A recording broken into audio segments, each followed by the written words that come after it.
Afternoon, Mr. Archbold. Hello, good afternoon. All right, Mr. Maharaj, you're asking questions. Yeah.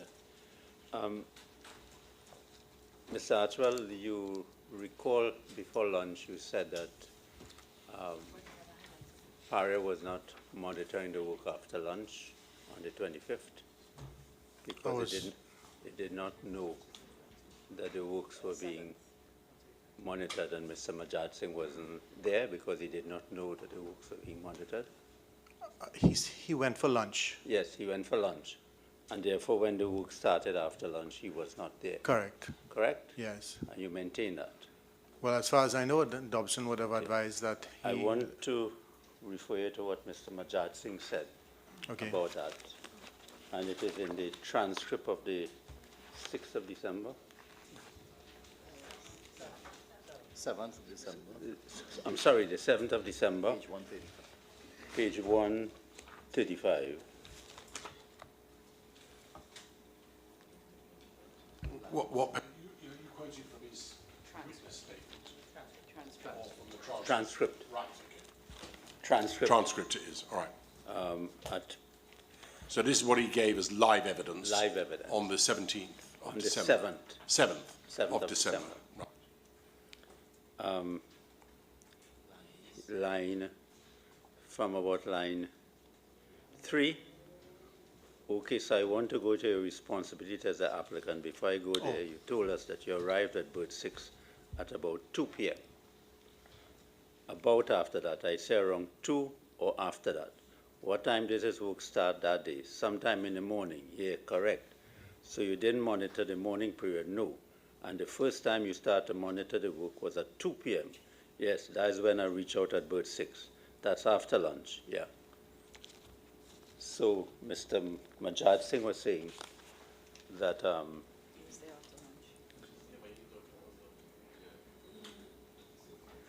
that he was there after lunch from about 2 p.m. Okay. Thank you. Right. Then you said that there was nothing in the dive plan about the hyperbaric chamber. Well, just before you pass on from that, it follows, doesn't it, as a matter of logic, if he was there from 2 p.m., he had, first of all, the ability to supervise and monitor, didn't he? Yes. Right? And we know that the incident happened at about 2:45 or so. Yes. So whatever was taking place between 2 o'clock and 2:45 when the Delta P occurred must have involved the removal of the 2 plugs. I'm not sure what time they went for lunch, but it would have been definitely. Well, from even if time, they removed the first plug, I think someone suggested that the Yeah. first plug might have started to be removed before lunch. But either way, whatever was happening after lunch must have involved the removal of the plugs. Yeah, I believe the inflatable plug, as soon as it was started to be removed, would have the event occurred. No, sure. So it follows, doesn't it, as I say, that between 2 o'clock when he tells us that he was present and 2:45 when the incident occurred, the final plug at some point must have been removed. Yes. And there's no question that Mr. Marjad Singh had the ability, at least, to look at what was going on. Well, if, as you say, he's on the berth after 2 p.m., yes, he would have had the ability to look at the screen. Yes. Well, he didn't have any other job on berth 6, did he? I don't think so.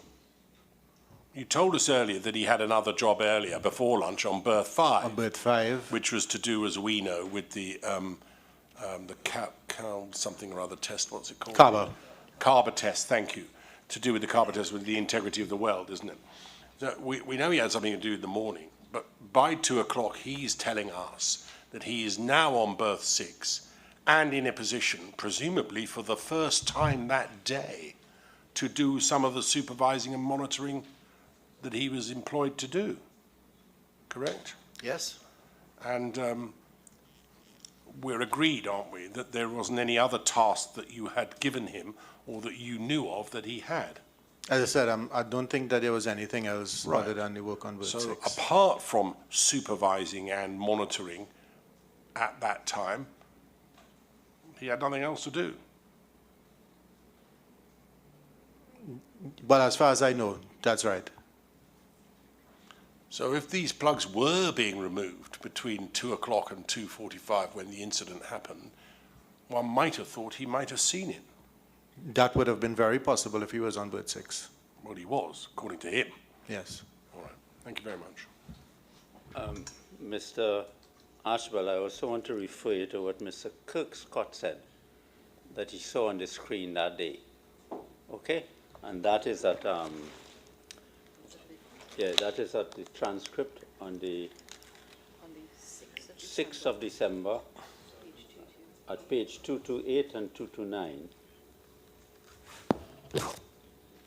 Starting from lines 22 on page 228.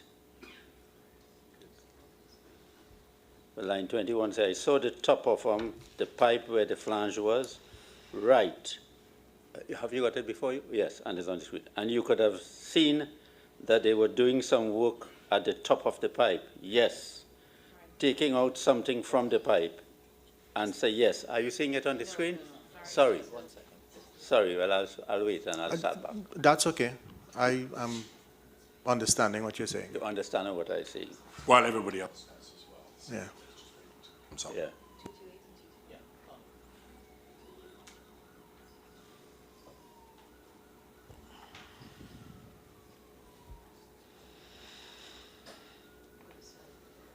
What line? Line 21. You got it? Right.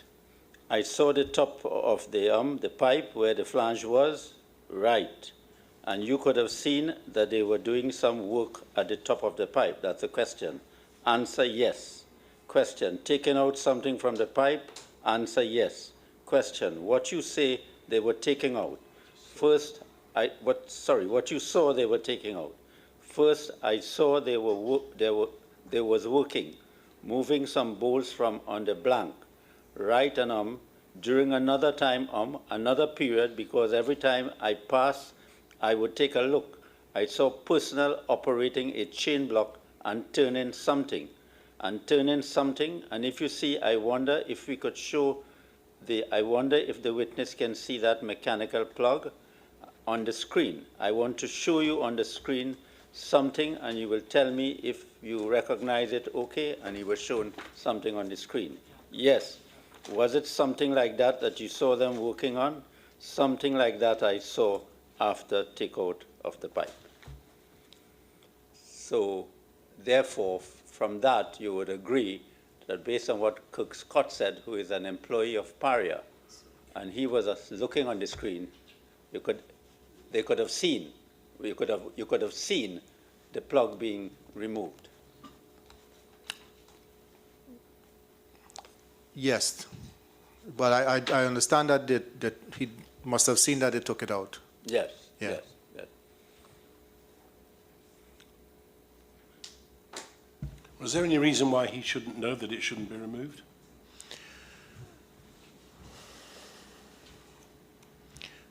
Kurt Scott is in operations, and this is a maintenance activity.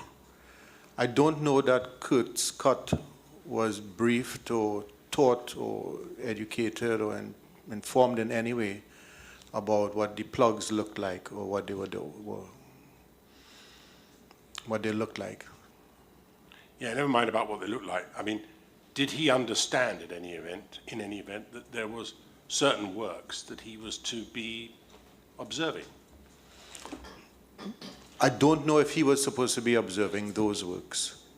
What did you think he was there for? I was told that Kurt Scott was there representing the operations section and monitoring the activities with respect to the diving.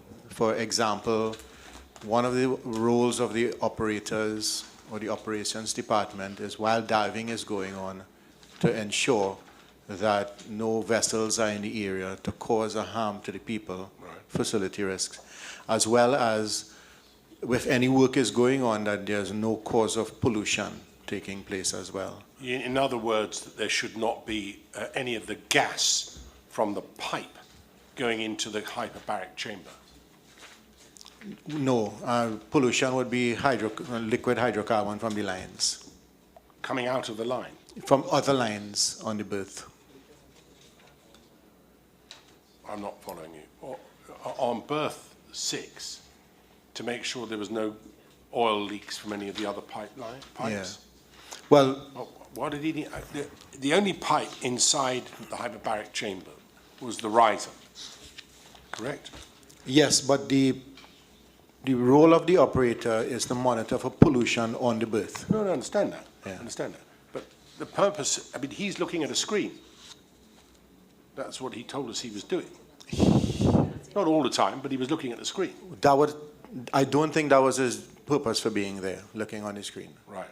So the screen's not for his benefit. The screen was not part of his job function. All right. That's what you understand. That is what I understand. All right.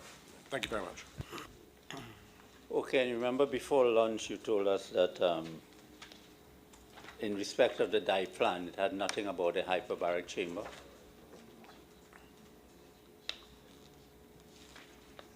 Did I say that the dive plan had nothing about the hyperbaric No, chamber? what you were saying was that the dive plan contained reference to the plugs being in the pipe. Yes, that the pipe must be double Yes, plugged. that's what you were relying on, I Yes, think. sorry.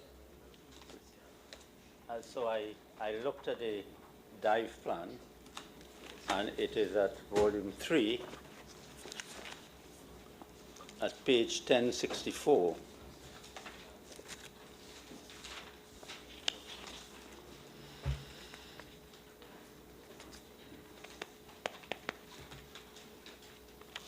But the dive plan required the plugs to be in the pipeline. Yeah. And tell me if you see anything there about the dive plan requiring the plugs to be in the pipeline. No, No. you sure? So you made a mistake when you said that. This is from where? This is the dive plan. Look at the date. Yeah, what I was referring to was It's put in front of you. Have a Yeah. look at the whole of it, so that I don't want you to be misled. I was referring to, I mentioned that it's in the contract that was submitted. In the contract document. There's a dive plan in the contract document. There is a dive plan in the contract. That's what I remember Yeah, but, saying. no, well, you said the dive plan. I don't know about contract, but you said the dive plan. Let's be clear. Is there a transcript that we could check back?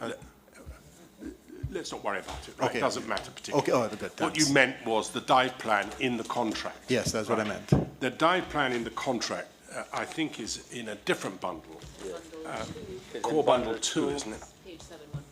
Page 714. 714. 14. Right, 714. Yeah, I think this looks familiar. Yes. Can we, yes, there it is, yeah. And this is dated, First of all, is that what you were talking about? This is what I was speaking about. Right. And this is part of the original contract, Yes, bundle of documents that were put together thank you. and submitted by LMCS, Yes, right? Yes, I leave it to Mr. Maharaj to ask you about it. thanks, sorry about that. well, can you show me where they talked about the plugs there? Not to be, There's a row, talks about chemical contamination. Show it to you, sir. yeah, if you point out where it is. How do I do that? No, I'm not seeing it. Tell me. Yeah, it's just on the, it's on the screen there now, yeah. Yes, okay.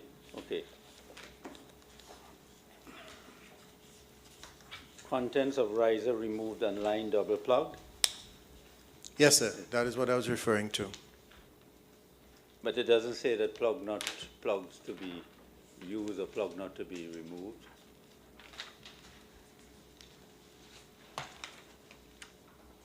But is that what you're referring to? That is what I was referring to. Yeah, and I well, thought that I need a little help with this because I don't really follow. You see, you said in answer certainly to questions I was asking and to questions Mr. Maharaj was asking that you regarded the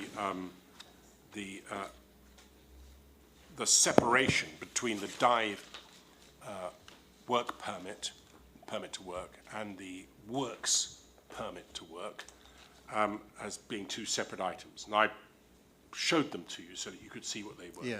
The dive plan I suggested to you had nothing whatever to do with the plugs. It yes, doesn't mention plugs at all.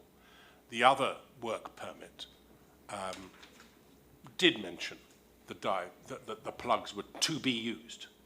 You remember it Yes. said to be used, right? And you said, well, the original dive plan did mention plugs, and what you were referring to is this document. Is yes. it?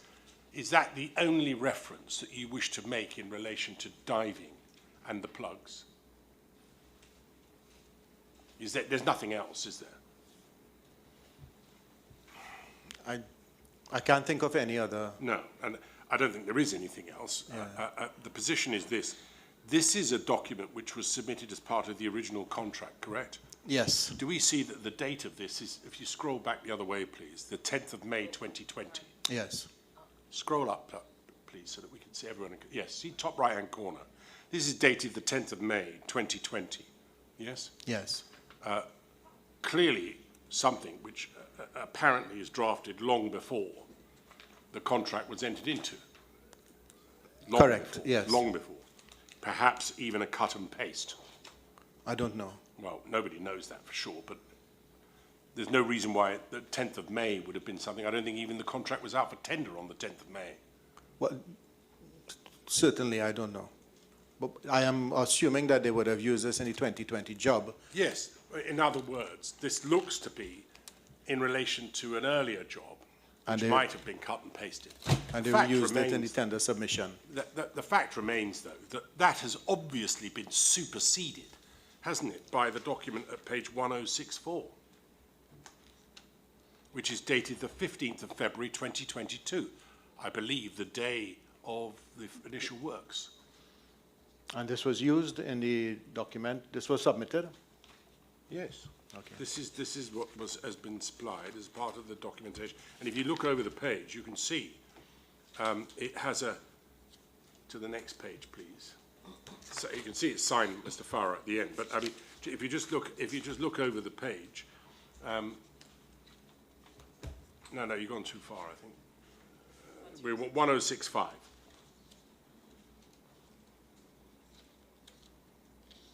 Yes, there we go. So 1065, you can see that what it does is to set out a pre-dive checklist. Yes. Yes, so as part of the dive plan, attached to it is this pre-dive checklist. Yes. And it has a whole range of different things that they are considering and either are ticked or not ticked, correct? Nothing to do with plugs. Correct. And going back to the dive plan itself, if we could put that on the screen as well, please. That's at 1064. As I say, dated the 15th of February. On any view, appears to supersede anything that might have been sent as part of the original contract on the 10th of May of 2020. I don't know if the risk or the hazard has disappeared. It's still there. It's the same hazard that existed before. I beg your pardon? But I agree with you that there is nothing in this document that speaks about using the plugs. No.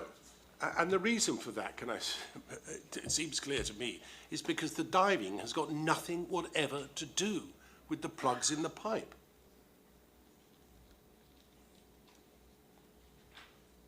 Has it?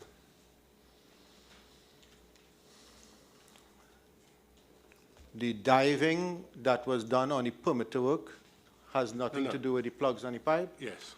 That's the question. I don't know. I really cannot. No. I Do cannot your say best. Forgive me. You are the head of health and safety. Is it the position that the plugs in relation to that pipe have got anything to do with diving or not.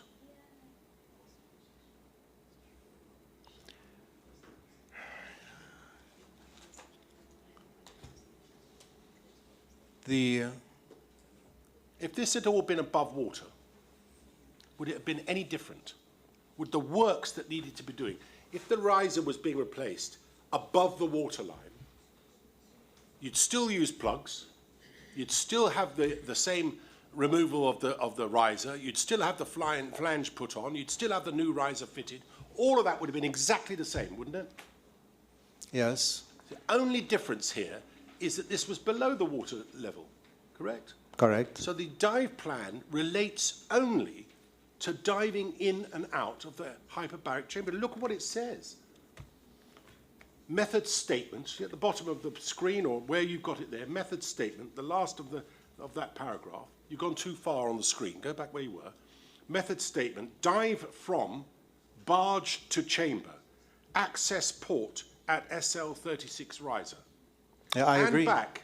I agree that this, Use of barge ladder for water access and exit. This has got nothing whatever to do with the plugs. I agree that this method statement has nothing to do with the plugs. Well, this is the method statement that was being used, isn't it? Well, I assume so. Well, I hope so, because it's dated the 15th of February 2022, when the work was being done. I accept that. Good.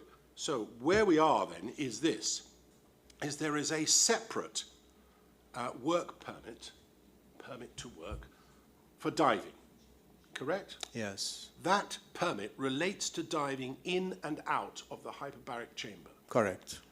There is another work permit that deals with all the work that needs to be done, which includes the question of the barriers. That's right. And that was being supervised by Mr. Marjad Singh. Yes. Thank you. All right, I've got it. Okay, much appreciated. Let's go to another issue, okay? Let's go to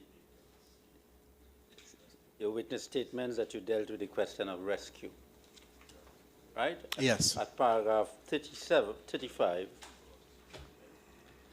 you said it came to the knowledge of the ICT that persons were diving inside the pipeline in the wake of Mr. Budram's rescue.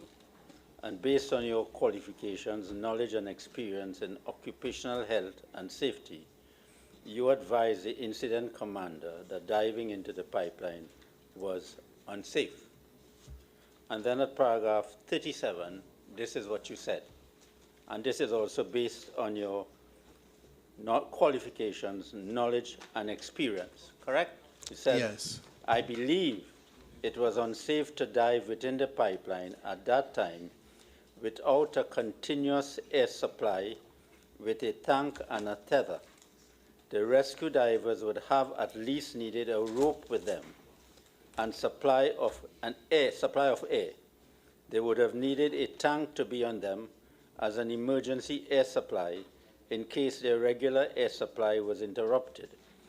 Air and a means in communication and extraction were three things they needed for any rescue dive inside the pipeline to be safe. And you still maintain that? Yes. Yes. And so I want to point to you that as a member of the ICT, were you aware that at 6:30 p.m.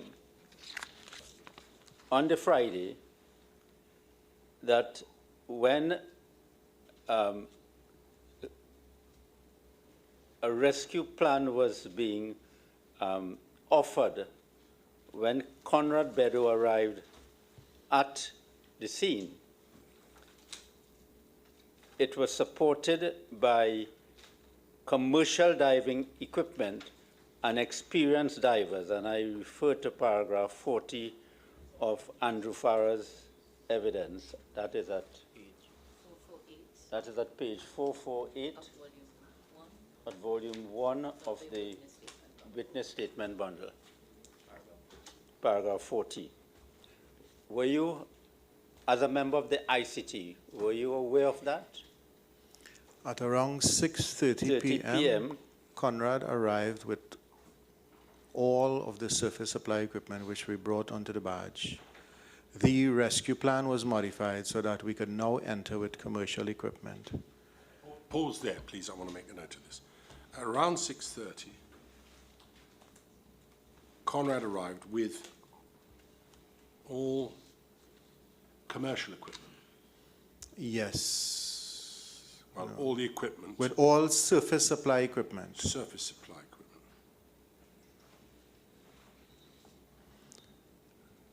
Yes?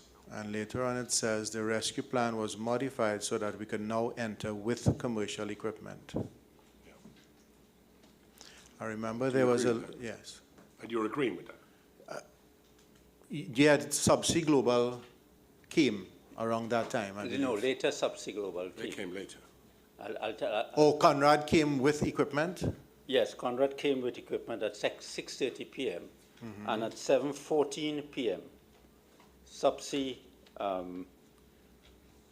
came with dive support vessels, also with all the necessary equipment that Mr. Alvin Sitaram told us Okay, that could be used to do a rescue. right. I know Subsea Global came at some time that night, Yeah. and that they had everything that was necessary, So- except for divers. Yes, because Subsea could not use their divers. Yeah. Yes. And So I just want to be clear, do you agree with this? That you were aware of that?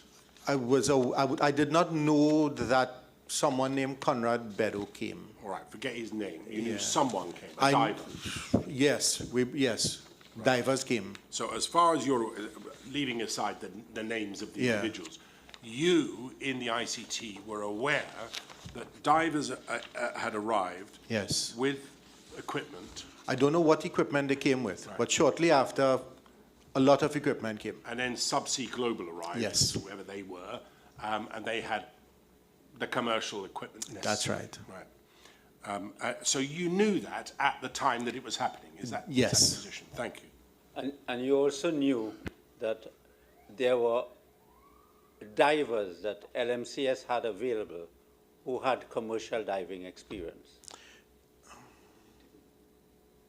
Yes. Yes. Yes, because I mean, it was an assumption, but yes, that was my assumption, that they were good divers, that they were experienced and trained.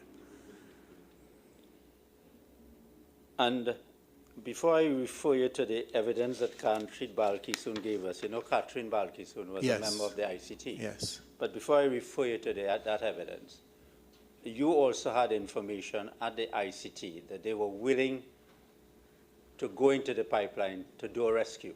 Yes, we got feedback from Catherine, and I think whoever else was on that divers, people wanted to dive. And based on the evidence you have given that I just referred you to, they had the commercial equipment, they had all the equipment that a dive could have taken place. Yes. Yeah.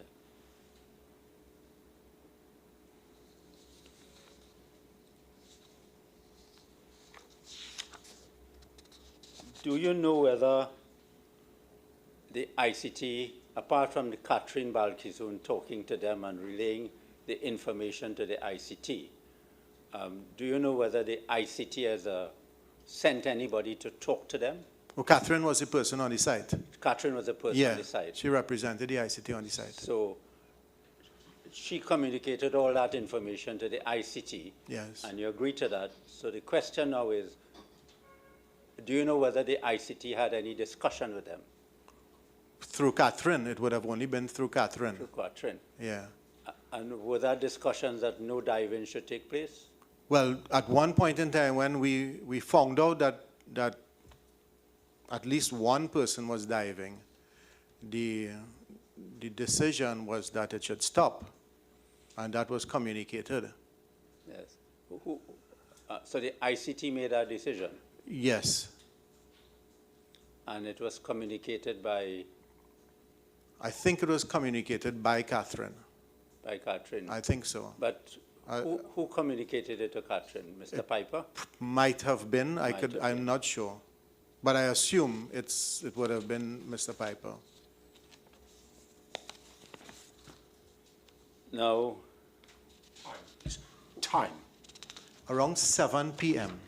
So after Bedo, I appreciate you didn't know his name, but after the diver arrived and the equipment, or before? Well, after the diver and before the equipment. Right, between the two? Yeah. Right. When the equipment arrived, was there a review of the no diving ban? The reason why we said no diving. No, answer that question first, then add whatever you like.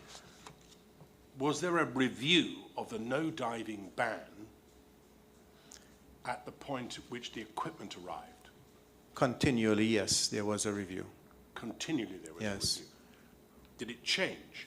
It never changed. So the ban remained in place? Well, the decision to not allow an attempted rescue to take place remained in place. Not quite the question I'm asking you. The question I'm asking you is, there was a general ban on diving, or diving into the pipe, or diving into the hyperbaric chamber. Which was it? There was an advice at some point in time, and I don't know that it was repeated. I don't know that it was enforced. Right. None of those answer my question. The question is, first of all, was there a general diving ban, or was it limited to the pipe? It was limited to a pipe rescue, yeah, Right. No diving in the pipe. correct. Right. That's the first thing. Right. Your understanding is that that happened for the first time between the diver arriving, experienced diver arriving, and the equipment arriving. Yes, And you said already about 7 o'clock-ish, which would fit in with that timeline. Right? Yes. So about 7 o'clock-ish. There was a review of whether that ban should remain in place once the equipment arrived. That's what I understand you to I say. don't know if I don't know if we reviewed the ban. I cannot say that the ICT reviewed the ban. The Right, ICT, well, that's what I'm asking you, Yeah. see, because obviously things were changing. And I need to know whether once the equipment arrived that could have been used to effect a rescue, whether there was a review of the no diving ban. no, there was no focus on a ban. There was a focus on a rescue. Well, the initial ban was you can't dive into the pipe because it's unsafe. Correct. That was your position. Yes. And that was the IMT position, right? Equipment arrives that is capable of being used to effect a rescue. Correct. All I want to know is, once you were made aware of the arrival of that equipment, did you, as the head of HSE, Health and Safety, did you say, look, we need to review whether or not we should be stopping them going into the pipe? What was happening once you knew this equipment had arrived? There was no focus on a ban. Right. The Just- focus was on a rescue. Right, so it just remained in place? Yes, and we needed several things to effect a rescue. Well, you said so in your statement. No, that was for the dive. We needed more things than that for a rescue. No. Paragraph 37 in your statement, it's been pointed out to you by Mr. Maharaj already. Paragraph 37, just let's bring it up on the screen. It's at page 1320. There we are. You've got it in front of you, I think. I'll see it on the screen. Yes, I believe it was unsafe to dive within the pipeline. Well, what was the purpose of diving within the pipeline? I have no idea what the dive was about. My advice. Really? No, hold on. Is that a fair answer? Yeah, what I understand from seeing on YouTube subsequently was that it was an attempted rescue having traversed Well, vertically downward at about 10 feet into the horizontal. Mr. Archibald, please. I'm only interested, for the moment at any rate, in what you were thinking at the time in the IMT. Never mind about what you subsequently learnt on social media. I tried to ignore it myself.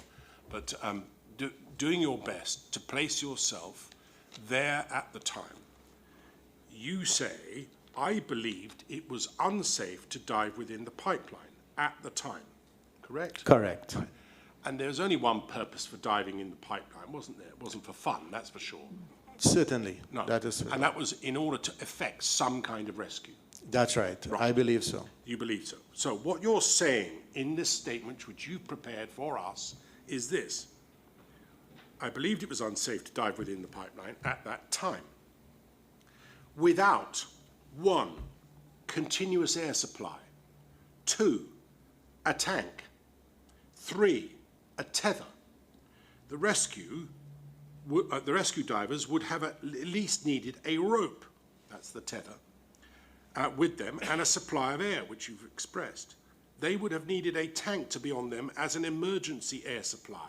In other words, if some sort of snag in the hose going up to the surface, they had a separate air supply. That's what you meant by that, isn't it? A separate tank. Yes? Yes, yes. Yeah.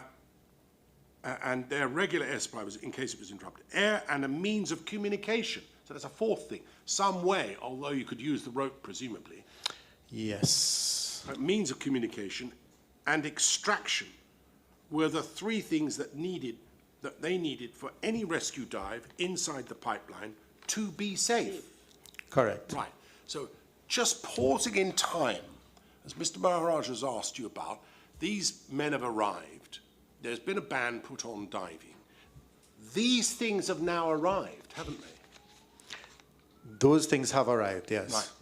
You had concluded at that point in time that it might be safe, or at least safer, to dive into the pipe if you had those things. Yeah, that is correct. Where did you get this from? Are you a diver yourself? I got that from knowledge of confined space. Right. So you're not a diver, do I No. take it? Right. But this, if I may say so, is a logical approach, isn't it? As to the sort of things that you might think someone would need in order to effect a rescue. Correct? Well, it's based on my knowledge of confined space entry Right. on land. All right. Well, it seems reasonable enough to me, I would say. But anyway, that was your view at the time. Yes. And once that equipment, which you described yourself as being the sort of minimum level That's right. in order to make it safe, That's it. once that had arrived, what were you saying in the IMT? Look, the equipment's here, we've got the divers, why don't we do it? We did not have divers who were willing to traverse the horizontal portion Is of that the land. right? As far as I know, as far as thought- I believe. I thought you told Mr. Maharaj earlier that you knew that there were divers who were prepared to do that. I understand that there were commercial divers present, but the traversing into the horizontal portion of the line, I don't know if there were any of the divers that were actually willing to go down. When we had no time after the first dive where they reach up to 10 feet, at no time after that did any of the divers come with any plan, or we were not able to get any plan from them to go into the horizontal portion of the line. Right, okay. So you knew that someone had been into the pipe and had gone a few feet into the horizontal. Yes, yes. And it come I think we might have heard about that night. I'm not so sure. But we know that they dived into the line. Yes, all right. Well, you say you might not have known that at the time. I'm not so sure about the horizontal portion. I'm not certain. That came out afterwards. And is it then your evidence that you didn't know at that time when this equipment had arrived that there were divers available and willing to go into the pipe, into the horizontal? Into the horizontal part. What, only just down to the end? I think that they would have been willing to go down to the end. I think that was safe enough. I think they believed that was safe enough. But to start traversing the horizontal portion, it seemed to me that none were willing to come forward with that. Where did you get this from? it was from the feedback from Catherine, I should say, that none of the divers that there was no plan. Yeah, that's a slightly different thing, isn't it? Because I've recognised in the inquiry that we've had so far and the evidence given that there was a need, certainly as expressed by some, for a formal or informal dive plan, right? Informal would be fine for me. But in any event, a dive plan. And Yeah. you're saying that you had no such dive plan ever advanced to you. Correct. Did you ever seek to try and obtain one through Miss Balkisoon and the divers who were there? No. I cannot say that we actively went and asked them for a dive plan. Why not? When LMCS, when the incident occurred, the automatic trigger was for LMCS to initiate our emergency response. That was accepted. That is what Kazim was doing, or leading. But you stopped them from diving in the pipe. We arranged for as much resources as possible to facilitate their diving.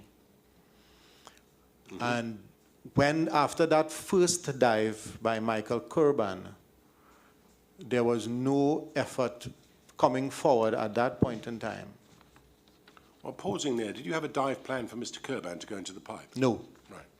So what was different between Mr. Kurban going into the pipe and somebody else going into the pipe a little bit later on, once all the commercial equipment was on site? We did not know that Kurban had gone into the pipe. Until after he'd done it? Until after he had done it. But had come out? Sorry? But he had come out? That's right, and he had only traversed 10 feet. This now was an effort to go further than 10 feet. Well, yeah. Probably much further, maybe 50, maybe 100. Maybe more. Yeah. And the thought about going further in, well, I don't know what the divers were thinking. What I do know is that none came forward to say, I am going to dive. At least that is the evidence we have. None came forward to say they were willing to dive. That's right. We That's did really try. That's really the position. No one said, I am willing to dive in that pipe. That is correct. Including Mr. Kurban, including Mr. Farah, including Mr. Beddoe and his brother. None of those people said, I am willing to dive in that pipe. On that night, as far as we're aware, yes. Thank you. That's irrelevant. But you agreed, you told us that Catherine Balkisoon told the IMT, she was a representative of IMT, Yes. that LMCS had divers who were willing to do a rescue. Yes, yes, I have to say yes to that, that they Yes. were saying that they want to do a Rescue. And They if it have is- divers Right, and- if it is that you or the IMT wanted to find out whether those divers were prepared to go into, or wanted to make sure they were prepared to go into the horizontal section of the pipe, the IMT could have asked them. Well, that's the thing. The IMT attempted to deal, yes, we could have asked them. IMT, And you had Catherine Balkisoon on the site. yes, And I want to read to you what Catherine Balkisoon said in evidence here, certainly. so I could get your comment about it, okay? Catherine Balkisoon, transcript of the evidence on the 14th of December 2022, on page 66, lines 8 to 24.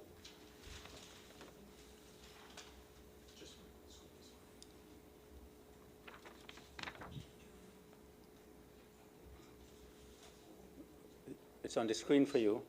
And according to the question, and according to my instructions, they made several requests of that, and they were told to stand down several times. Answer, at the very start around 7, right, they asked to dive, that would have been around 7. And then sometime after that, and that would have been after they got when I saw the people where the air commercial people came, yes. Andrew Farah asked, right, and I told him, stand down. I'm not in charge. Let me talk to Colin Piper about it. So definition of several, it's not like. It was like, you know that. Are we there yet? Movie. It was like, are you there yet? are you there yet? That every minute asking, he wasn't asking me like that. If that's what you mean by several, I don't know. He did ask me more than once.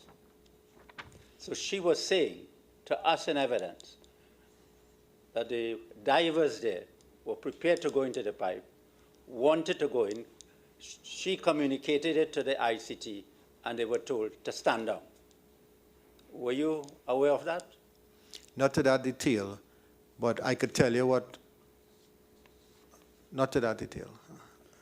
But you would agree with me that the IMT did not have any discussions with the divers who were prepared to go into the pipe with all the commercial equipment they have, to ask them or to point out to them or to find out whether they would want to go into the horizontal section, if they had any objection of going into the horizontal section. Yeah, I don't know if they had any, I don't know if they were prepared to go into the horizontal section. You don't know. The IMT sought to deal with an LMCS representative, not freelance divers, at the first instance. And that would have been Andrew Farah or Kazem Ali. There must be at least one leader for us to have been able to lead with. Even if Conan Bedo had stepped forward to be the leader of that team, we would have been able to meet with him and to say, look, let's work this out. Let's have a dynamic risk assessment on this thing now. But it did not happen. Mr. Ashwell, before I go into the evidence, because I want to go this as the last part of my cross-examination to you, as to, I want to just put what I'm going to put to you and ask you to answer me in respect of some of the things that the IMT did as their form of rescuing, right? Yes. But you would agree with me that these 4 men who were in the pipe after Budram came out, you or the IMT would have recognized that any rescue to get them out alive had to be within a short space of time. As the planning section chief, I really did not attach time frame on it. So you did not, as a what you said as a planning section chief. As a planning section chief, you did not attach any time frame. So as far as you were concerned, it could have taken 12 hours, 24 hours, 48 hours. It didn't matter. I attached no time frame to it. No time frame. Yeah. So you did not think that this was urgent to get a rescue done from the pipeline? By not touching a time frame, I don't think that means that it's not urgent. It was very urgent and very critical. But if it was very urgent and very critical, would you want to take 6 hours to do it, 10 hours to do it, 12 hours to do it, or try to do it in 3 hours? Immediately. Immediately. So therefore, if any rescue of the men from the pipeline, and if Paria wanted to have a rescue done, a decision had to be made urgently. Definitely. Right. And therefore, if these men who were prepared to go into the pipeline, at the time at around 7 o'clock, from what we just talked about, would you not agree that Paria should have tried to see whether that rescue should have been effected? From the information that we have, there was no safe dive to be able to take place at that time. And there was no safe dive as Paria was concerned because they wanted to see the conditions in the pipeline. That, you mean with respect to the crawler? Well, with respect to everything that they wanted to see. Well, we got the crawler to be able to find out, to try to find out where the men were. That was the main objective as far as I am aware of for the crawler. But you knew the men were in the pipeline. To know where along the pipeline they were. Sorry, I didn't make myself clear. By sending the crawler down, if we be able to pinpoint whether they are 100, 200, or 300 feet, Okay. it would have been able to give us more information.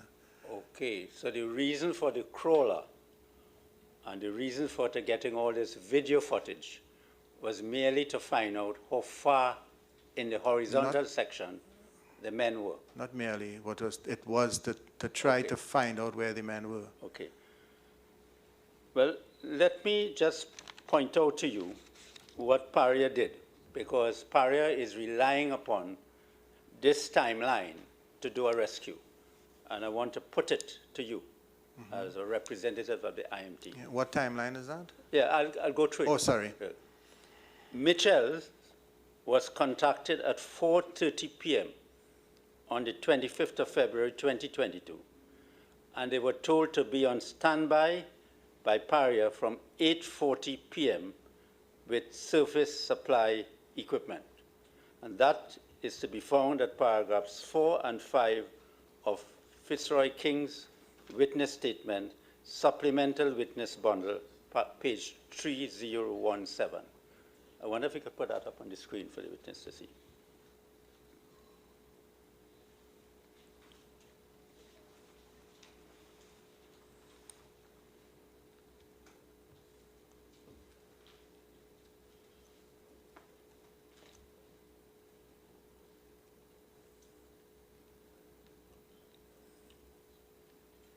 You see that? Yes. Right. Then could you put paragraph 7 on the screen for him at page 3017? Based on Fitzroy King's statements, they were on standby and not given any further information until just after 1 a.m. on Saturday, when he, Rolseys, requested him to view the video footage of the pipeline. Mr. King assessed that his divers were too big to fit into the pipeline. So that is from 4:30 p.m., 8:40 p.m., standby, and then at 1 a.m. on Saturday morning. You see that? Yes. Right. Let's go to Eastern Engineering responses. Eastern Emergency Responses Services were not contacted until 11:40 p.m. on Friday. See paragraph 6. They were not contacted until 11:40. 11:40. 11:40 p.m. on Friday. See paragraph 6 of Andy Johnson, Witness Bundle, Volume 4, page 1526.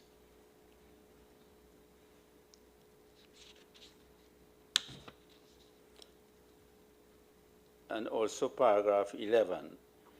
The first part of the team arrived on site at 12:30 a.m. on Saturday.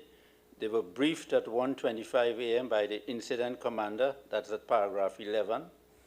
The incident commander advised Mr. Johnson that due to the variables around the incident, Eastern should prepare themselves for a retrieval and not a rescue due to the possibility that the divers may have expired, paragraph 11, page 1527. After viewing the video footage of the pipeline and visiting Bird 6, Eastern at 3:45 a.m. informed the ICT that they could not perform a rescue because the pipeline was filled with water and that the rescue required a diving team, paragraph 19, page 1529. And then at 5 a.m., Eastern was placed on standby, and at 7 p.m., that is on Saturday, they were called off their assignment by the IMT, paragraph 21. See that? Yes.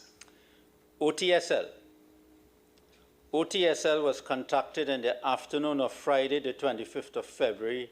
Look at paragraphs 6 and 8 of Ian Bertrand's witness statement at Supplemental Witness Bundle, page 2842. On the afternoon of Friday, the 25th of February, 2022, and they arrived on site at 8:10 p.m. and remained on standby until 5:30 a.m. The evidence is that they were not called upon by Paria to do anything. Remained on Remained on standby until when? They remained on standby until 5:30 a.m. 5:30 a.m. Yeah, And were stood down when? and they were stood down. Well, they arrived at the site at 8:10 p.m. At Friday evening, and remained on standby until 5:30 p.m. On 5:30 a.m. on Saturday morning. Right. And the evidence is that they were not called upon by Paria to do anything. Thank you. And that is paragraph 6 and 8 of Ian Bertrand's witness statement, SWB 2842. Thank you. Then Hull Support Services. That is at SWB 2990 and 2991. That's Andy, sorry, it's Gayasi Woodley witness statement. And he said he received a call at 4:30 p.m. from Andy Fortune, and he told Andy that he would try to put a crew together. Hull did not go to the site as it could not put a crew together. So that is Hull. According to Michael Way, at paragraph 103, at page 1289, volume 4 of the witness statement bundle, a request was made for a camera by Paria at 6:30 p.m. at 6:10 p.m. on Friday. It arrived at 7:30 p.m. but could not be used as the light was insufficient.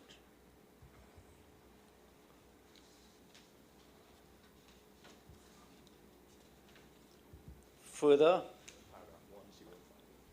let me give you at paragraph 105 of Mr. Way's witness statement at page 1290, volume 4 of the witness statement bundle. He said, further at around 9 p.m., a pushrod camera from Atlantic LNG arrived on site at 9 p.m., that is on the Friday, and around midnight, that Atlantic LNG camera was used to perform an inspection, but could not go past a scuba tank in the pipeline.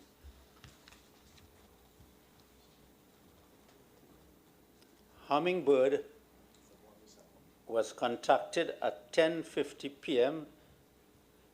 See paragraph 107 of Michael Y's witness statement at page 1290, 107. It was contacted at 10:50 p.m. on Friday by Mr. Michael Y. to make arrangements for a crawler with camera.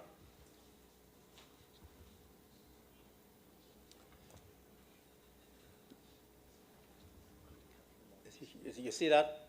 Yes, yes, sir. And Catherine Balkisoon said at paragraph 31 of a witness statement, witness bundle, at page 1333, that the pipeline crawler went in at 3 a.m. on Saturday. They were still trying to retrieve footage from that camera by 4 a.m. See paragraph 79 of the statement of Mustaq Mohammed, page 1457, volume 4 of the witness statement bundle. So you see, Mr. Archibald, that although Paria knew that there were divers since 7 o'clock on Friday evening, prepared to go into the pipeline, Paria was engaged in these activities that I pointed out to you without even talking to the divers who were willing to go, or making representations to them. I've heard what you read. If I could share what I know. But do you find that satisfactory? I've heard what you read. As an IMT person. Yes. Mr. Chairman, sorry, I have to. Mr. Mirage read a lot. And Mr. Maraj read a lot.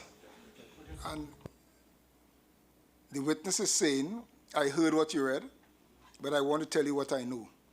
Because if it's the invitation to the witnesses to accept or dispute any of all of that, it has to be done seriatim. I mean, I agree. Let's take it one step at a time. I think what Mr. Maharaj was doing is to set the scene so that we understand the purpose of the question. And I have no difficulty with that. You understand what has happened. He's read to you what the evidence that has been placed before this inquiry has been.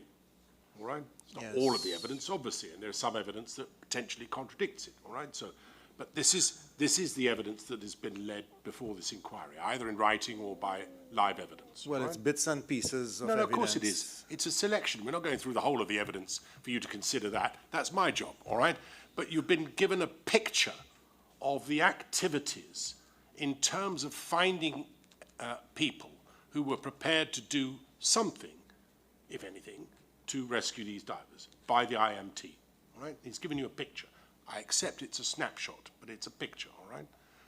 First of all, you said in answer to that, first of all, that you hear what he says, or you hear what has been read to you. Do you dispute any of what has been read to you? I mean, are you able to say whether it is accurate or not? If you can't, then fine. But he read a lot. Of course he did, yes. And it's rather difficult for me to say that I dispute with each one now, not having been able to comment on each one. Let's proceed on this basis then, shall we? Let's assume for a moment that it is accurate. What is read to you is accurate recounting of the evidence. Doesn't mean to say we're necessarily going to accept it. Do you follow that? But it's an accurate recount of some of the evidence. Let's assume that for the moment, all right? If that is true, if it's true, does it represent to you what Mr. Maharaj has asked as a satisfactory approach to the rescue of these men? It's a difficult question to answer because the bits and pieces that he read is not necessarily the facts that I have. You mean you may not accept them as being accurate? That's right. Right, all right. Let us assume they're not accurate. Yes. Do you think that the efforts made to rescue these men by way of contacting different agencies were satisfactory? The outcome was that there was no rescue. So not the outcome. Do you think that the efforts were satisfactory? I think yes, because we did all that we could have done, I think. I don't think there was anything that we could have done that we did not do. All right. Well, that will be for us to determine. But I think the concern from Mr. Maharaj, and to be frank, for me, is answer to a question you made earlier, and it's against that background I suspect that these questions have been asked of you, which is, was there any kind of time frame or timeline that was applied by the IMT, given that you accept that it was very urgent and very critical and needed to be done immediately? You follow the point, don't you, that if you're contacting, just take one of them, you're contacting somebody saying we need help here, and you do that at 5:30, all right? And they tell you they can arrive by 8:10, and then they are on standby until 5:30 in the morning and not being called upon to do anything. That is OTSL, if that is right. It doesn't really bespeak of a particularly well thought out plan by the IMT as to how they should progress, given that it was very urgent, very critical, and should be acted upon immediately. Well, if it were right, Yes, but if I it's don't right. believe that that is what occurred. You think it's wrong? Yes. Right.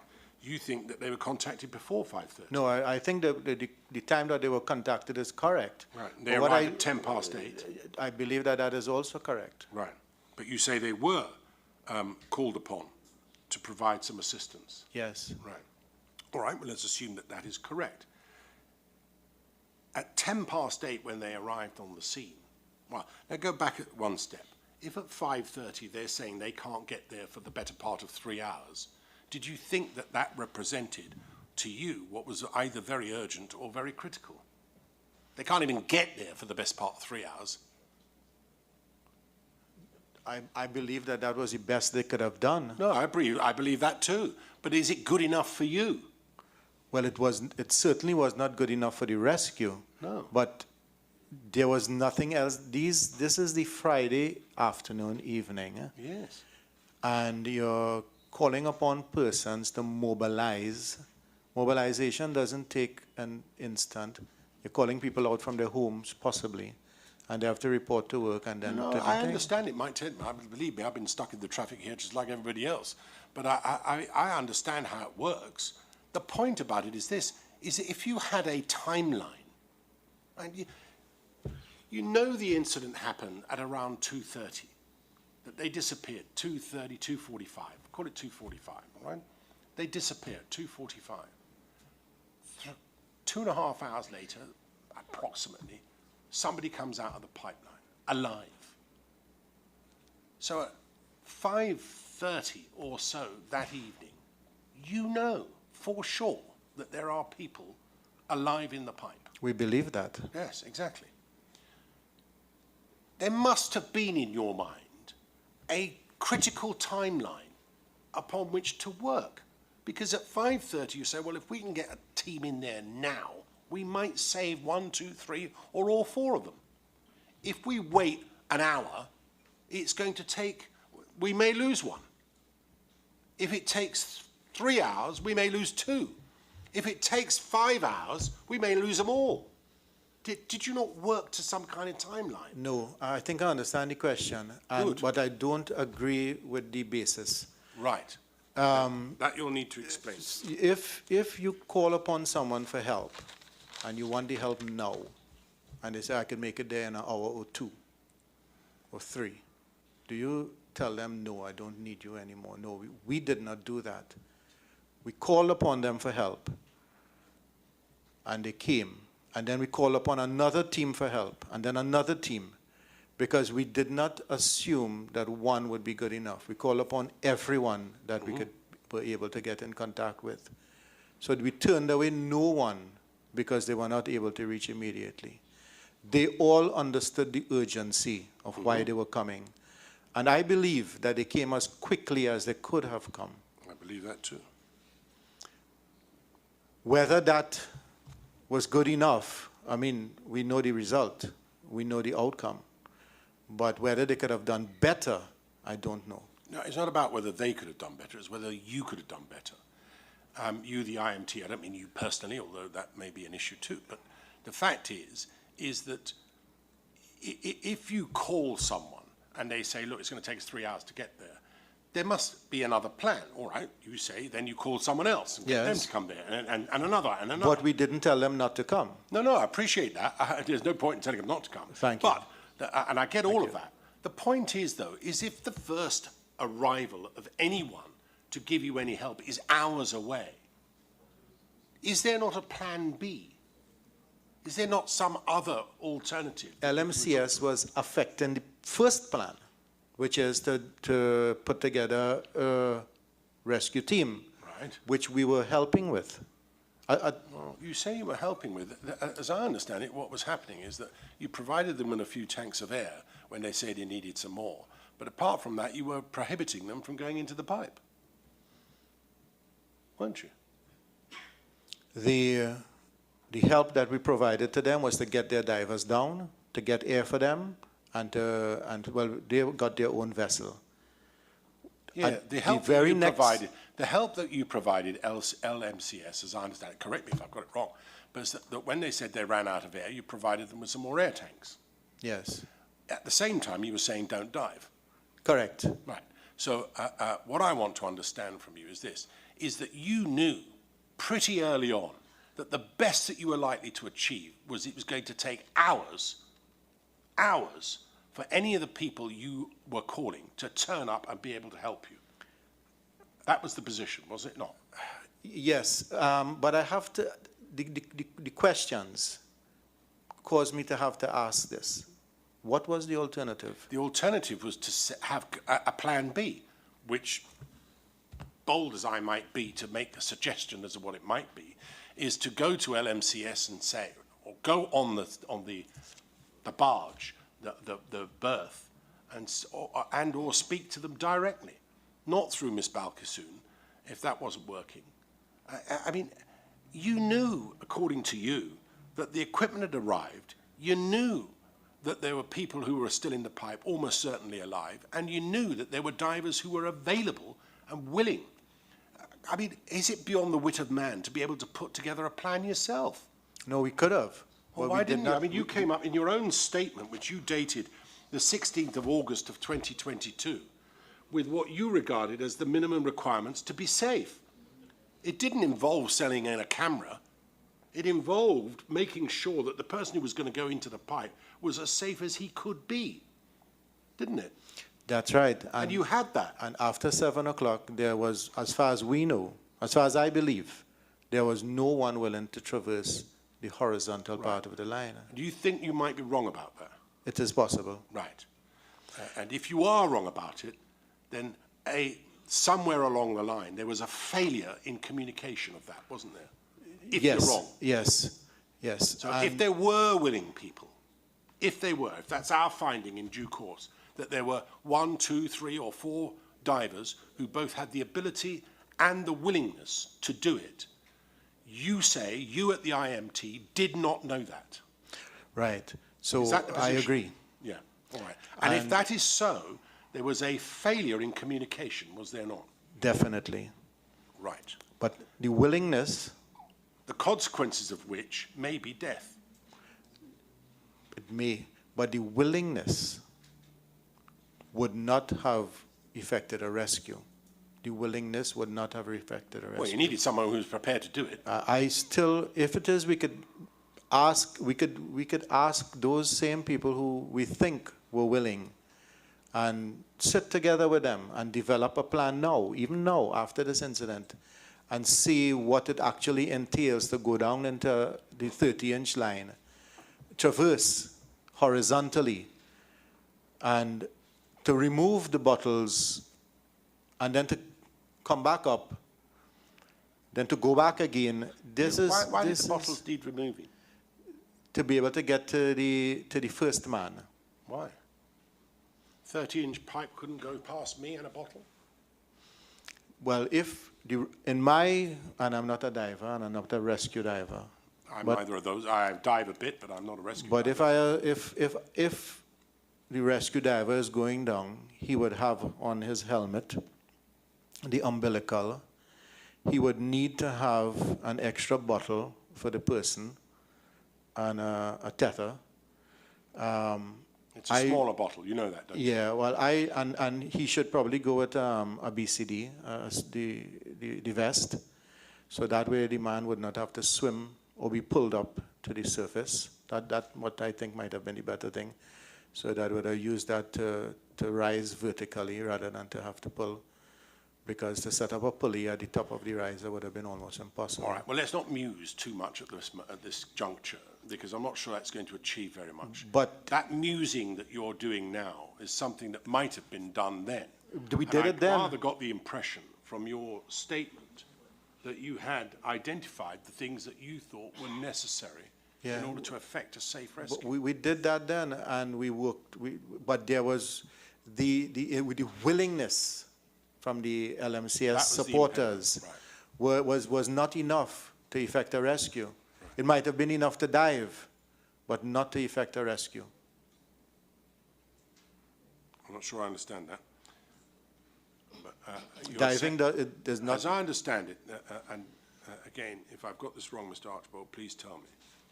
You say the only impediment, ultimately, at around 7:15, 7:30, when the commercial equipment arrived, the only impediment to a rescue at that stage was the fact that there was no one communicated to you willing to go into the horizontal part of the pipe.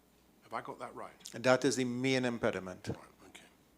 The main impediment. That's right. Thank you very much.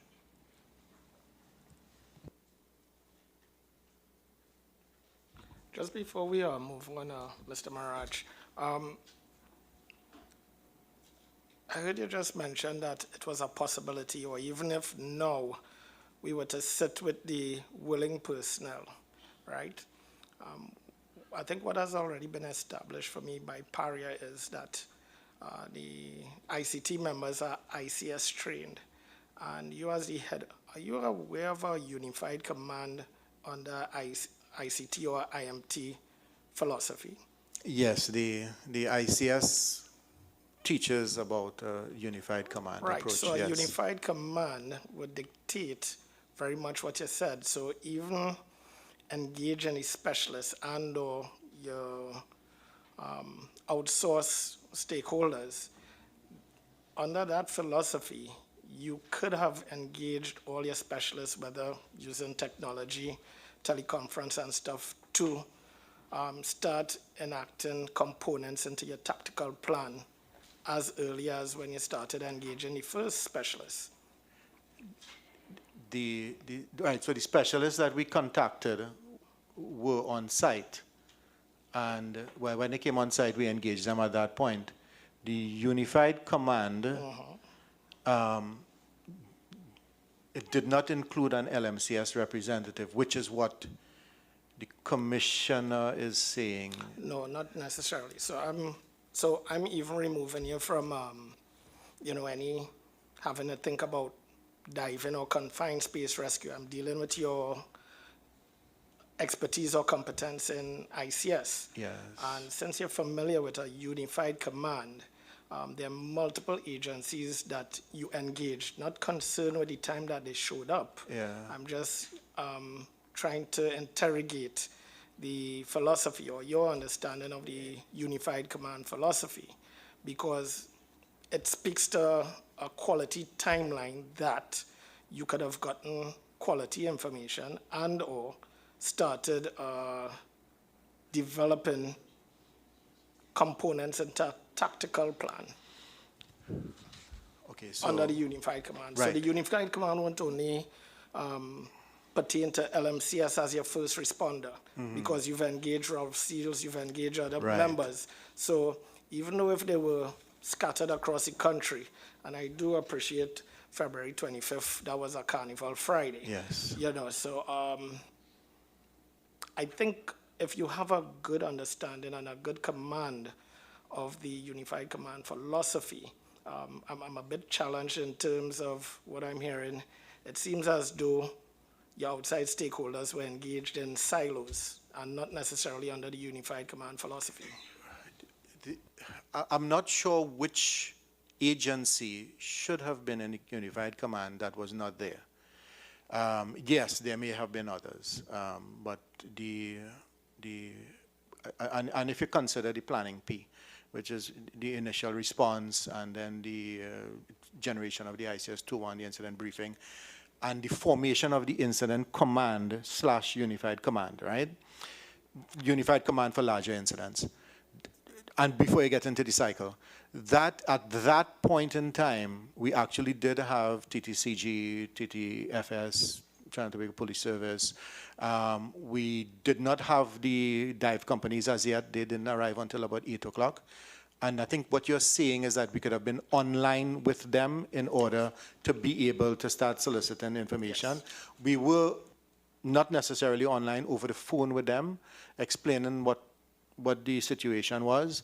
I think the only person that actually responded affirmatively or in any definite way what their position was Hull.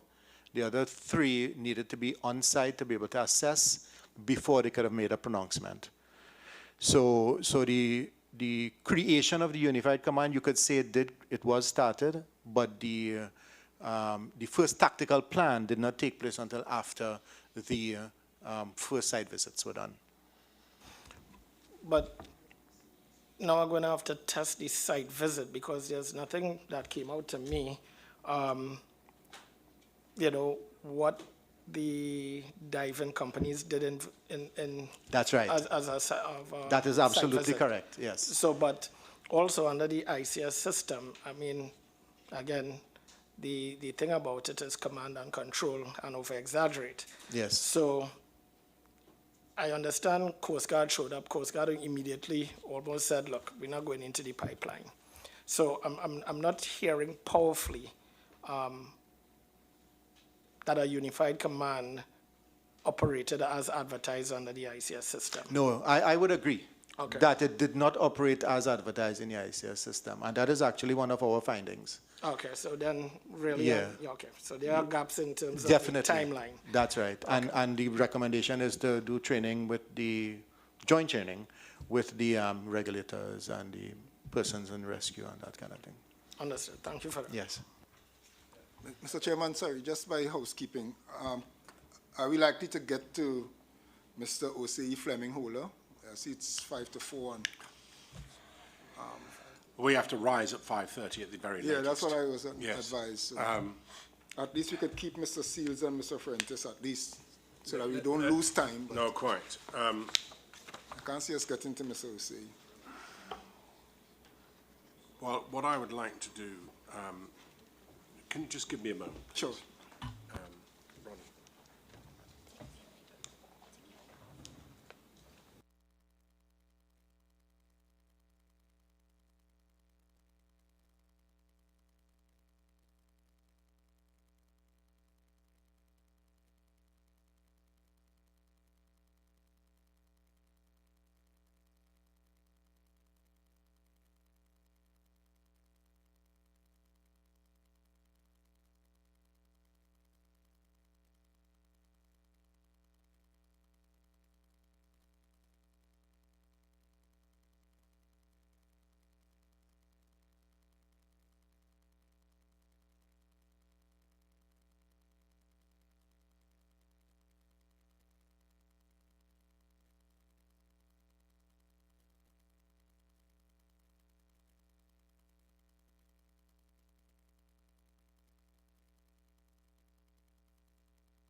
It seems to me that how much longer do you have, do you think?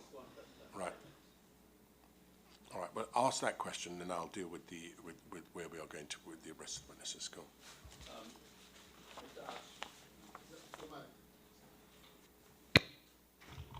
Mr. Ashwell, I have a duty to put something to you. You're aware that OSHA conducted an investigation into this matter, Yes. and you're aware that you were interviewed by OSHA, Yes, sir. and you're aware that OSHA made certain findings, Yes. well, I should say preliminary findings. Yes, I understand. And at page, and I want to ask you your view on it so that you'll get an opportunity. Okay. At page 1239 and the core bundle volume 3, under the heading 6.24, and what I'll do, it's on the screen. You can Yes. read it, but I'll just want to put it to you and then ask you 2 questions on it, okay?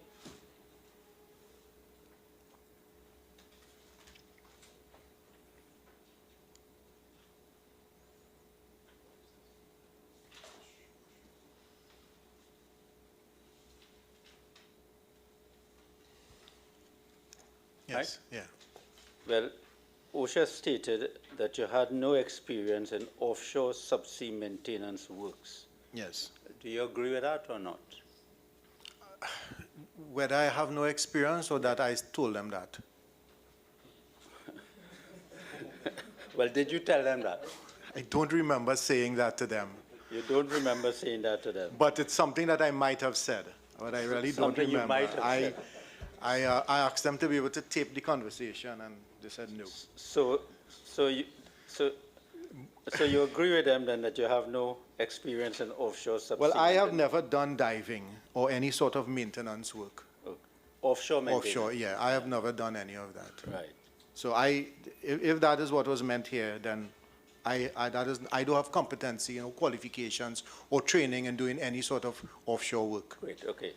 I thought I had a duty to ask you that. Right.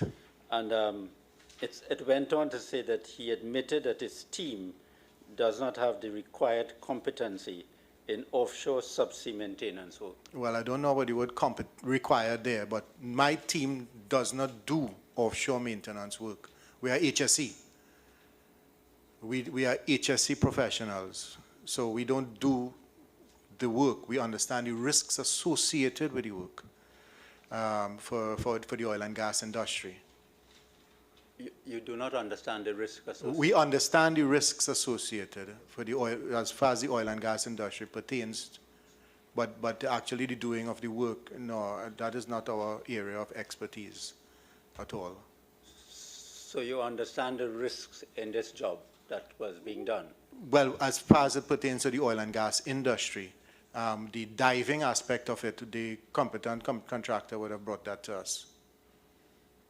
So you think that you were competent in Paria to assess the method statement?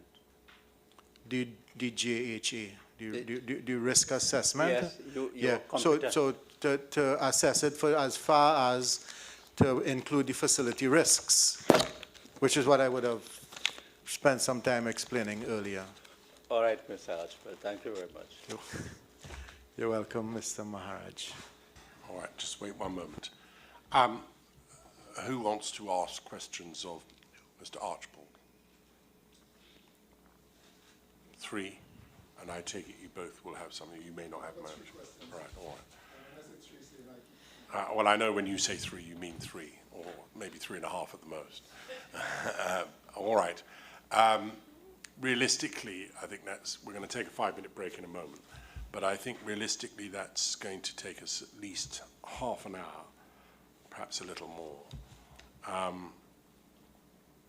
So I'm minded to, certainly to release Mr. O.C. Fleming Holder.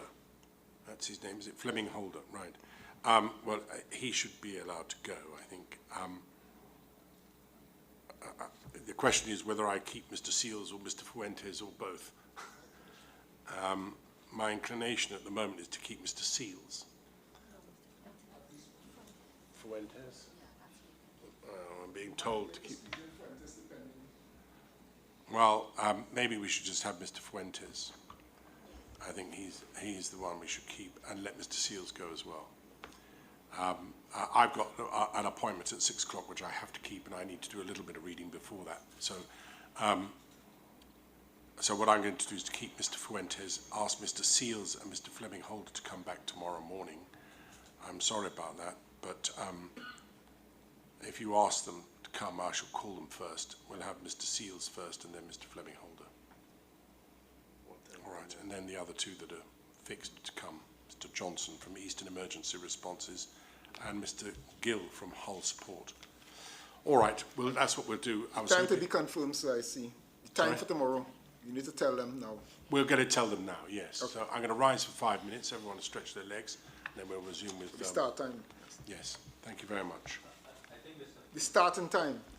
If it Tomorrow? For tomorrow, yes. If it's not on the schedule. Right, oh, it isn't, is it? Yeah. It says to be confirmed. But I think it did say 9 o'clock or 9:30 or 10 o'clock, I think. Well,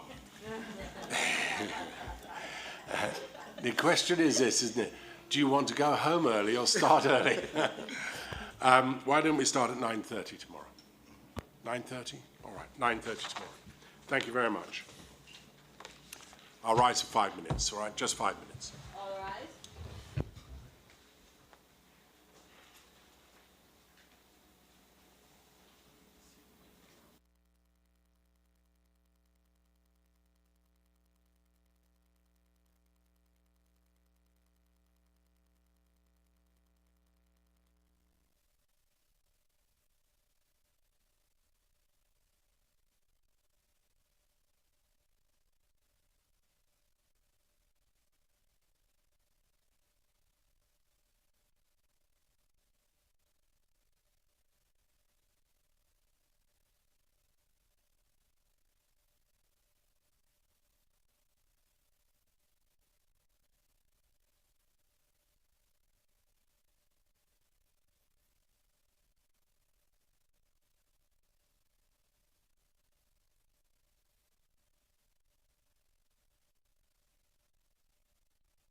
this afternoon and tomorrow morning.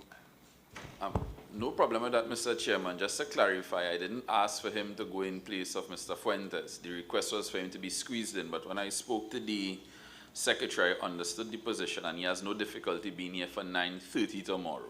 Right, but I think if he comes at 9:30 tomorrow, I can give him the reasonable assurance that, subject to hurricanes or something like that, he will be first on and be first away. And we'll be very happy for that, because tomorrow will be the third day he'd be up here. No, I understand that. He's Yes. not the only one, I'm afraid. Yes. It's just what happens, as you know. Yes. All right, so what we're going to do is we'll finish with Mr. Archbold. We'll hear from Mr. Fuentes, and the target time is 5:30, please. And then we will hear from Mr. Seals tomorrow morning at 9:30. Thank you very much. So let's get on. Now, who wants to ask Mr. Archbold some questions? Yes. So first of all, we'll hear from Miss Alfonso, please. Thank you, sir. Good afternoon, Mr. Archbold. My name is Nairi Alfonso. I represent the interests of the SWWTU, and I have very few questions for you. A lot of the stuff has been traversed already. Mr. Archbold, you would have been involved in compiling an investigative report, an incident investigation report in August of last year. Yes, ma'am. Okay, thank you. And in that report, amongst other things, and that report is to be found, well, attached to Mark Rudder's witness statement at 1743 in part 3 of the witness bundle. At Appendix 14,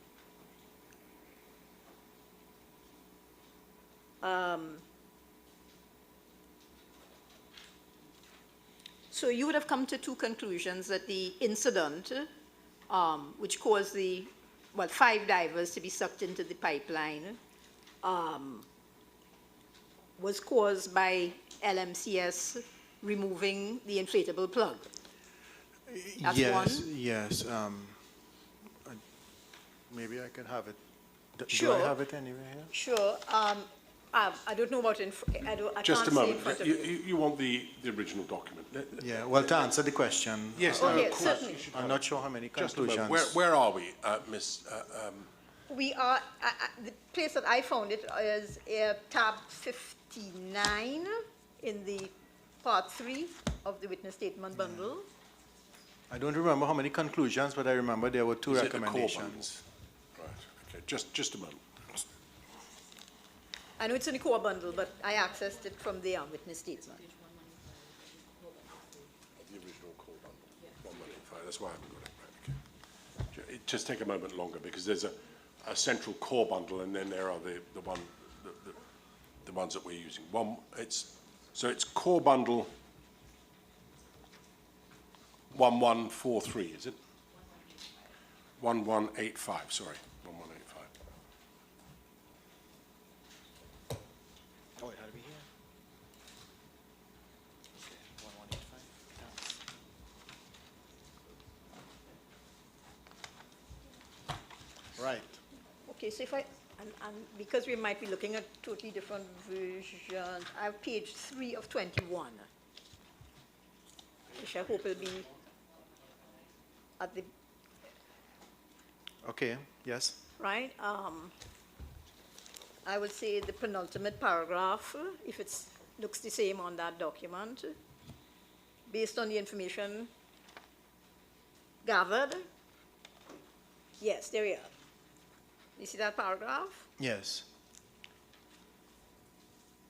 But you best read it because we haven't all got it unless we have it on our screen, so. Okay.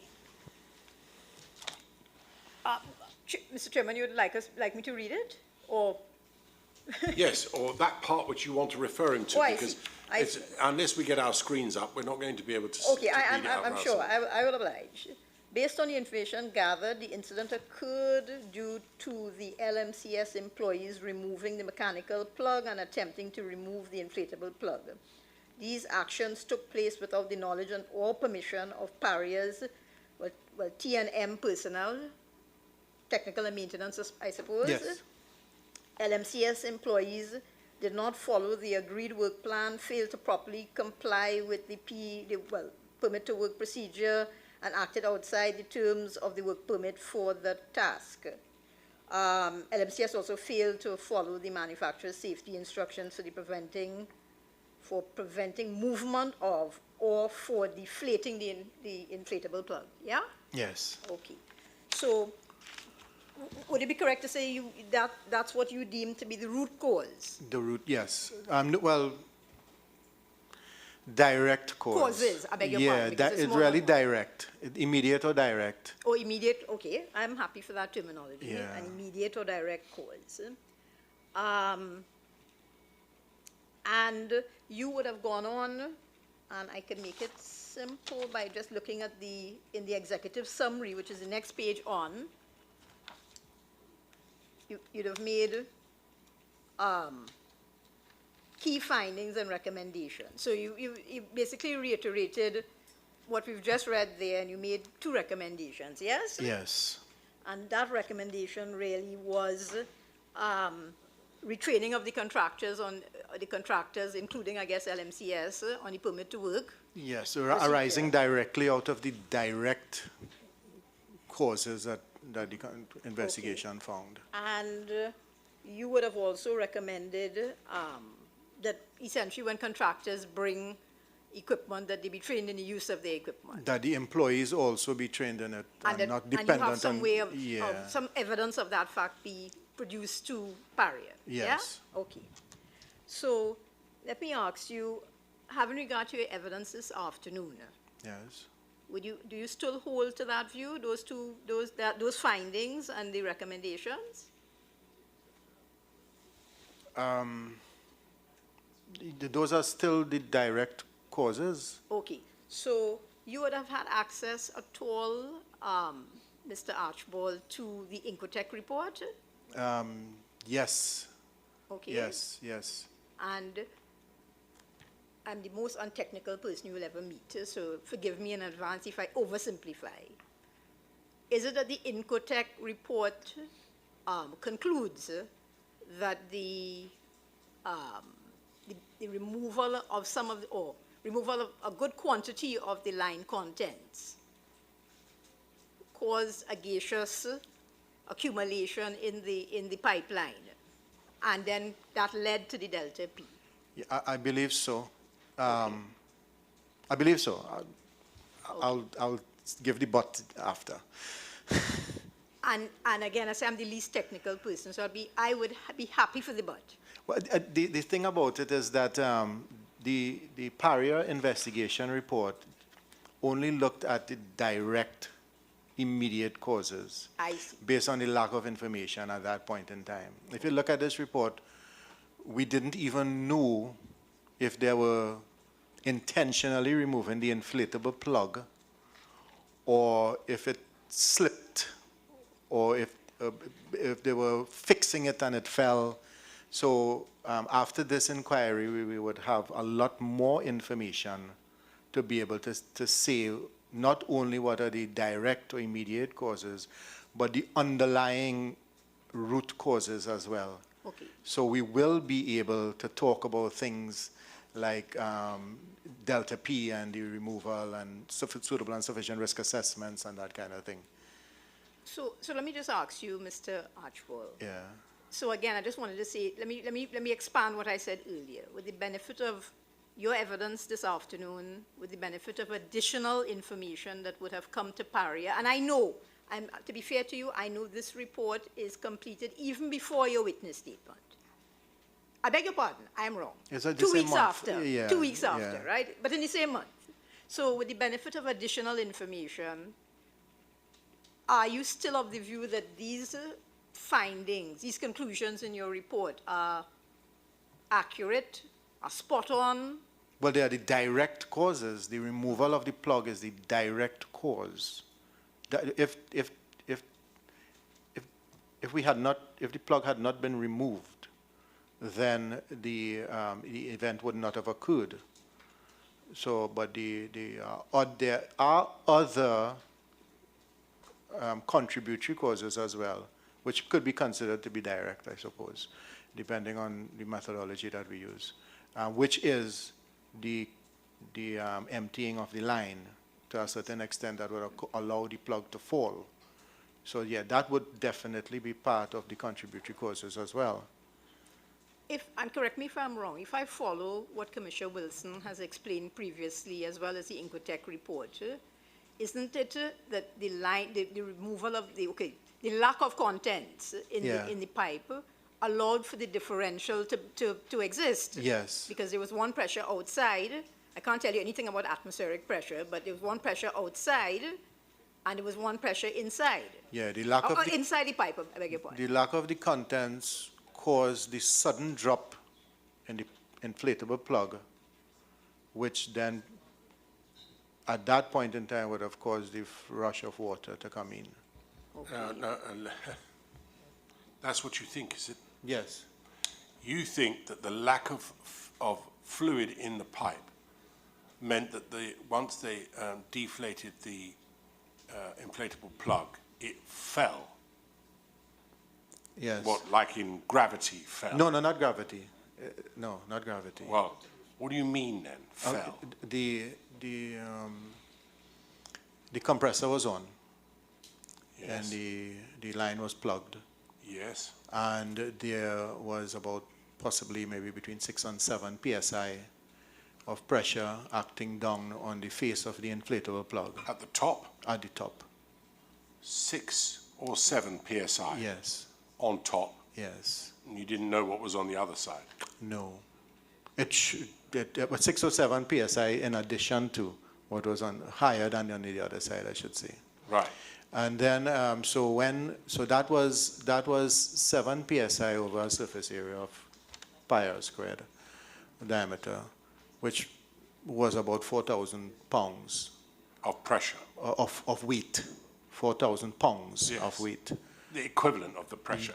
Yes, due to the pressure. Correct. So I believe when they started to slacken the plug, even if it was chained, and even if they were holding it, that 4,000 pounds would have broken whatever restraints it might have had, and it fell. Even a substantial chain wouldn't have held it. Yeah, and when it fell, it created what we could describe as a partial vacuum in the space above it, and that now caused the flow of water into the line. It sucked everything, the other side of it, into the pipe. Yes. Thank you, Chairman. So It's just the use of your word "fall" made me sit up for a minute. Thinking, Okay. Right. Yes. Yeah. Sucked, I think, it might be a better. Well, the plug was, maybe the better word was pushed down. Yes. All right. Better still. Yeah. And I've heard a lot of terminology. Vortex was created, a sudden vortex was created. Yeah, I've seen that word being used. Okay. Yeah. But it was a violent action. Yeah. Right? It wasn't, I agree with the chairman, fall. Yeah. You know. Yeah. The plug was forced down because of the weight of the pressure, and the water rushed in, and because of the space, the empty space underneath, the water created a siphon with a vortex and then went in, following the plug. Okay. So one of those root causes we can, as a takeaway, which you may not have had the benefit of in August of 2022, is that you created and I don't want to say you, the job created the environment, the way that the job was conducted, the pre-work for the job. I think that's a better word. Yes. Created the environment for this potential hazard, which unfortunately evolved into a real hazard. Yes. Yeah. There was a realization of the risk. So that is something that is now in the psyche of Paria. This is something that you are addressing in some way, following on this loss. Yes. So specifically with respect to diving work or any works related to diving, where there could be, we have built-in ways to address the risk in a different way. And that is by seeking external diving Yes. expertise and so on. Yes. Would you agree with me, Mr. Archibald, that was also available pre-February, or to be fair to you, maybe July 2021 when the tender was being awarded, reviewing the plans and so on that your department had to plan, that was available as well, that external assistance? External third-party advice is always available. Is always available. Certainly, I mean, I could add more. Please, Certainly, if LMCS had sought third-party advice, they would have been able to present a suitable and sufficient risk assessment to the client, Paria, outlining all of the risks as per the requirements of the OSHA Act, Section 13A, for the employer to provide a suitable and sufficient risk assessment. And would you agree, Mr. Archibald, by the same token, that Paria could have sought that Yes. third-party external assistance because, well, I'll let you answer that before I ask you. Yes, Paria could have also sought third-party Because, review. because you have admitted you didn't have that expertise internally Correct. in your department. That is I want to right. give you you have Yes. one department. So if you got a method statement, a risk analysis, and so on, you didn't have the expertise internally to interrogate it, to review it, to analyze it. The diving aspects of the job, correct. Good. But this job had a diving Yes, component. yes. Yes? So, okay, thank you for that, Mr. Archibald. Can I ask you in that regard, please? There's no national standard applied in Trinidad and Tobago for diving, in this way, commercial diving of this kind, is there? No, not that I'm aware of. OSHA haven't introduced any regulation in relation to diving Not as yet. commercially in this country, have No. they? No.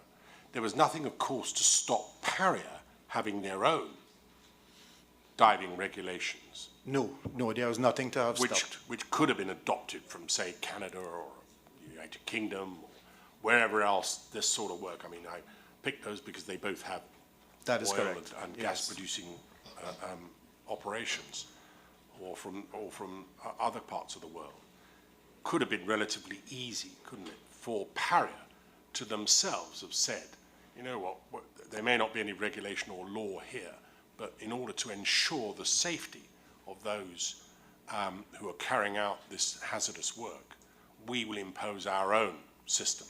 You never did Definitely, that, that's correct. and you still haven't done that. We haven't adopted a specific standard. What we have done is introduce third-party verification who use standards of international standards to be able to measure the contracts. Okay, thank you. Thank you, Mr. Archibald. Mr. Archibald, I want to carry you to paragraph 50 of your witness statement. That is on page 1322. You have it before you? I will.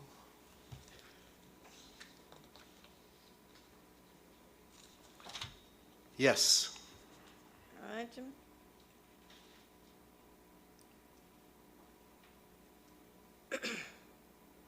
Yes.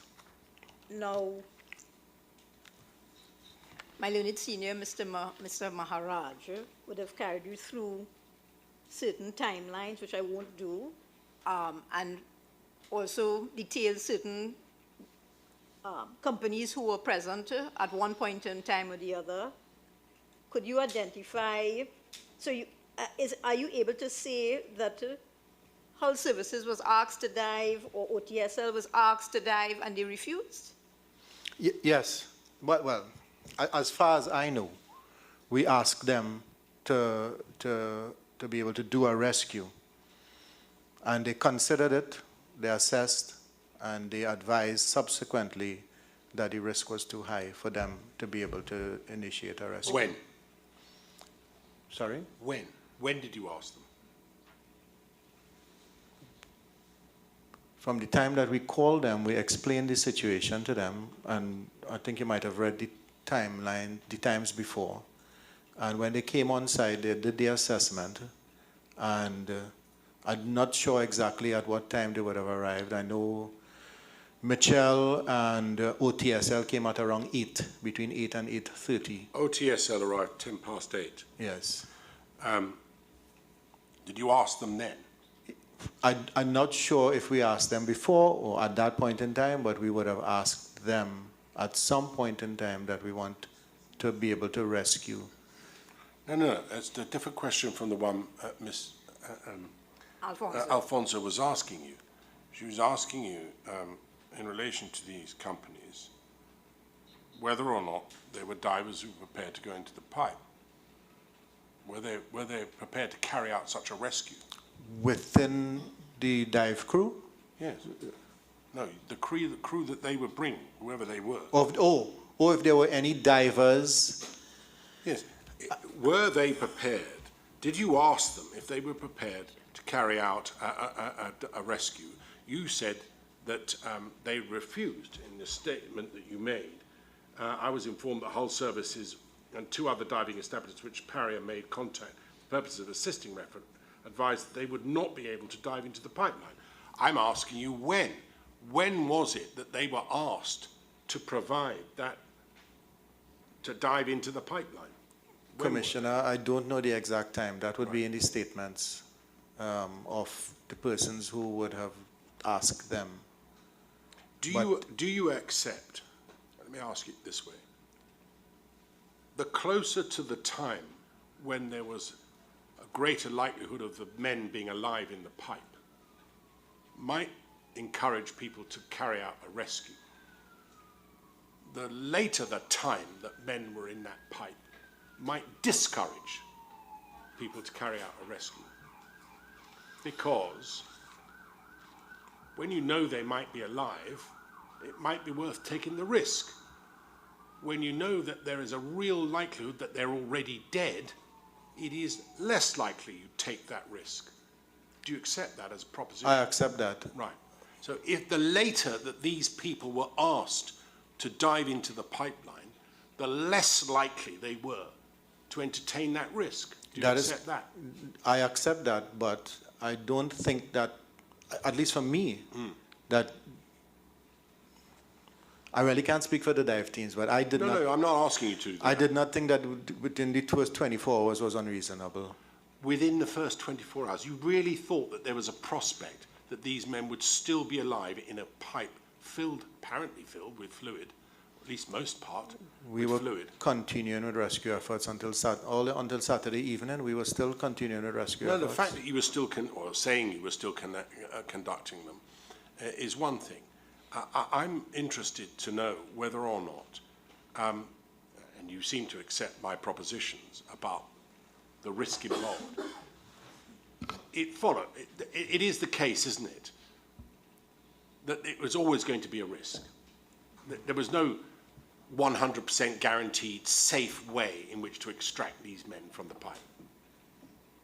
No, there was not. There never was going to be, was there? Yes. So it was always going to have a risk. Yes, it's always a risk-based approach. Of course. If you're the man going into the pipe, you would want to know, what is the likelihood of them still being alive before I risk my own life? Yes, and to say it a different way, I would only go into the pipe, not me, but the rescuer, if someone is alive. If there was a reasonable prospect Yes. of them being alive. You might never be sure that they're alive, but if there was a reasonable prospect, Yes. then you might be more willing to go in, mightn't you? Definitely. So in the immediate aftermath of Mr. Boudram coming out, or within the hour of him coming out, you might be more inclined to go in. Definitely. As each hour passes, the likelihood of your being willing to do that, it is reduced, isn't it? Lessened. I suppose some people would think like that. Well, wouldn't you? Well, with each hour, maybe with each day, you might think like that, but not with each hour. With each, these are men reliant on air. Did you know how much air was in the pipe? No. Did you know how much fluid was in the pipe? I believe that it was almost filled, except for a couple few air pockets. How did you think these men were going to survive for days?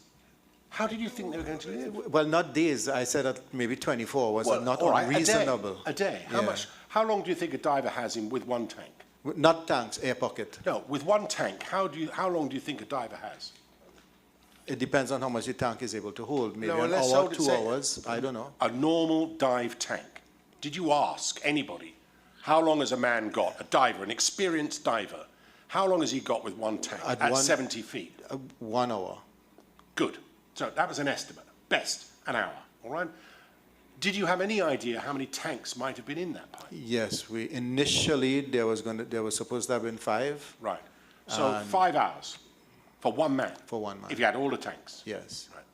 So you had 5 men in that pipe. Yes. Right. And the first man didn't come out for 2.5 hours. So you knew he'd used some air, did you? From tanks? Yes. Right. So you had no idea how much air was in the pipe, but you just told me that you believed the pipe to be largely full. Yes. Right? Correct? Correct. Right. And insofar as there was any space in the pipe at one point in time, it sucked in, on any view, a very substantial amount of water. We know that. Yeah. Yes. We know that as a fact, don't Yes. we? So start from this premise, would you please? You know how long that pipe is. You know the topography, the layout of that pipe, how much area there is inside the pipe. Yes. Right. You know how much, it was supposed to be originally completely flooded with oil, wasn't it? Yes. You know how much you pumped out of it. You should do. Well, I Well, that don't know is- how much was pumped. No, apparently neither does anybody. But let's assume that you should have known how much was pumped out of it, because you have a measure of control over that, because you were the ones pumping it, right?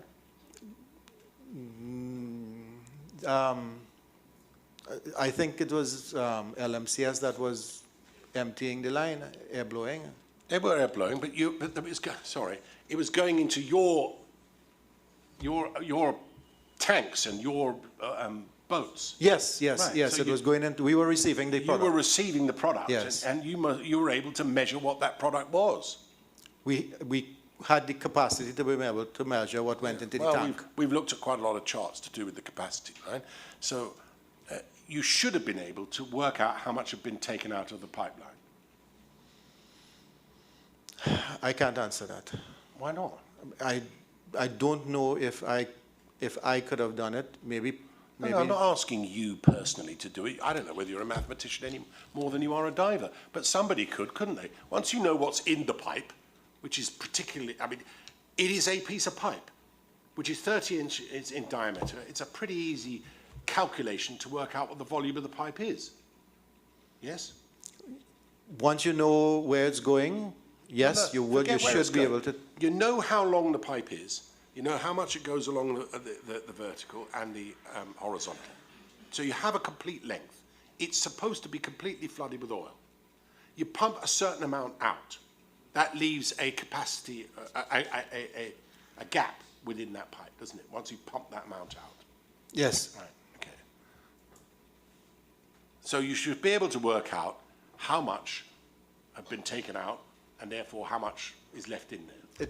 It is very possible that you would be able to do it. You know, what you don't know is how much water it sucked in. Correct. What you don't know is the extent to which there was any air pockets before the delta P occurred. Correct.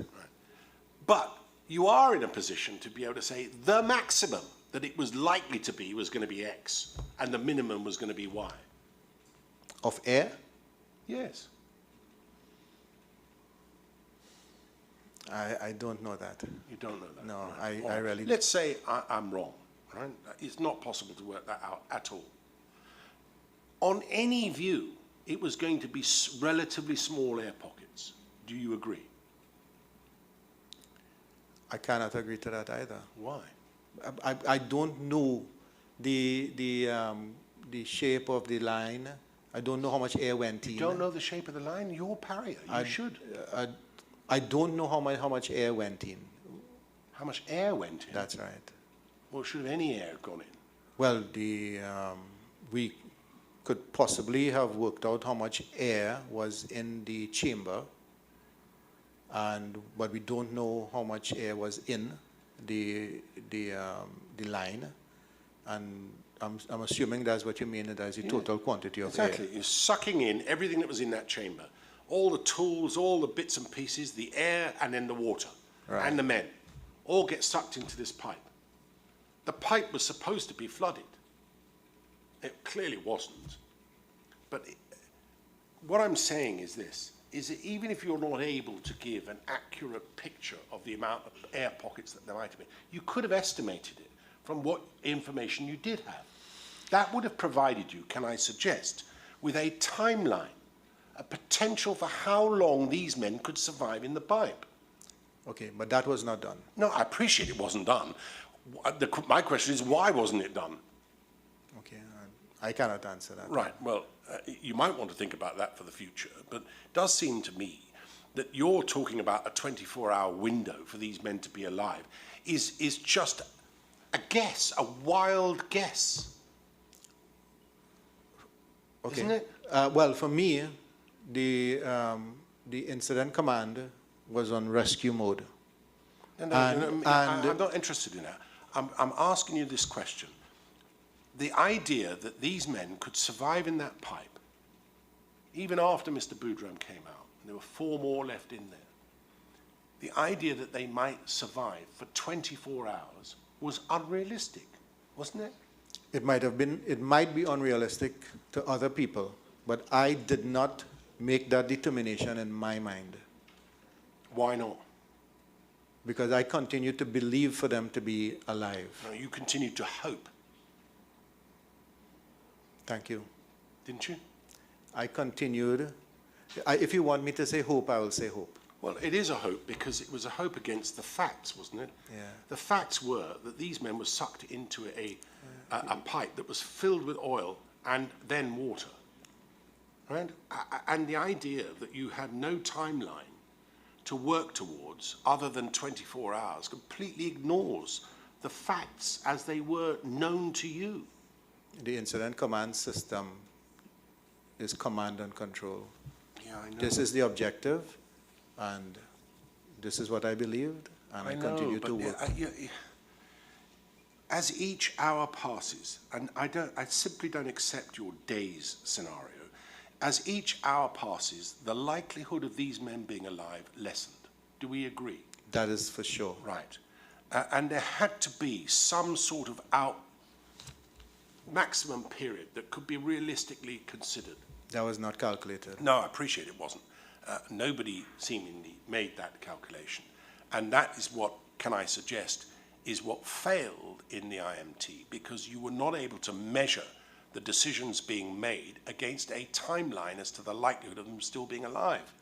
So it doesn't become as any surprise to me that there were divers who were not prepared to go in the pipe after 5, 6, 7 hours of Mr. Boudram coming out, because the likelihood, from their point of view, as the experts, was they're likely to be dead, and I'm not risking my life to save a dead body. Well, if that is what they said, well, then I wouldn't argue with that. No. But you had a window. You had a window of opportunity when Mr. Boudram came out of that pipe, and you didn't take it, did you?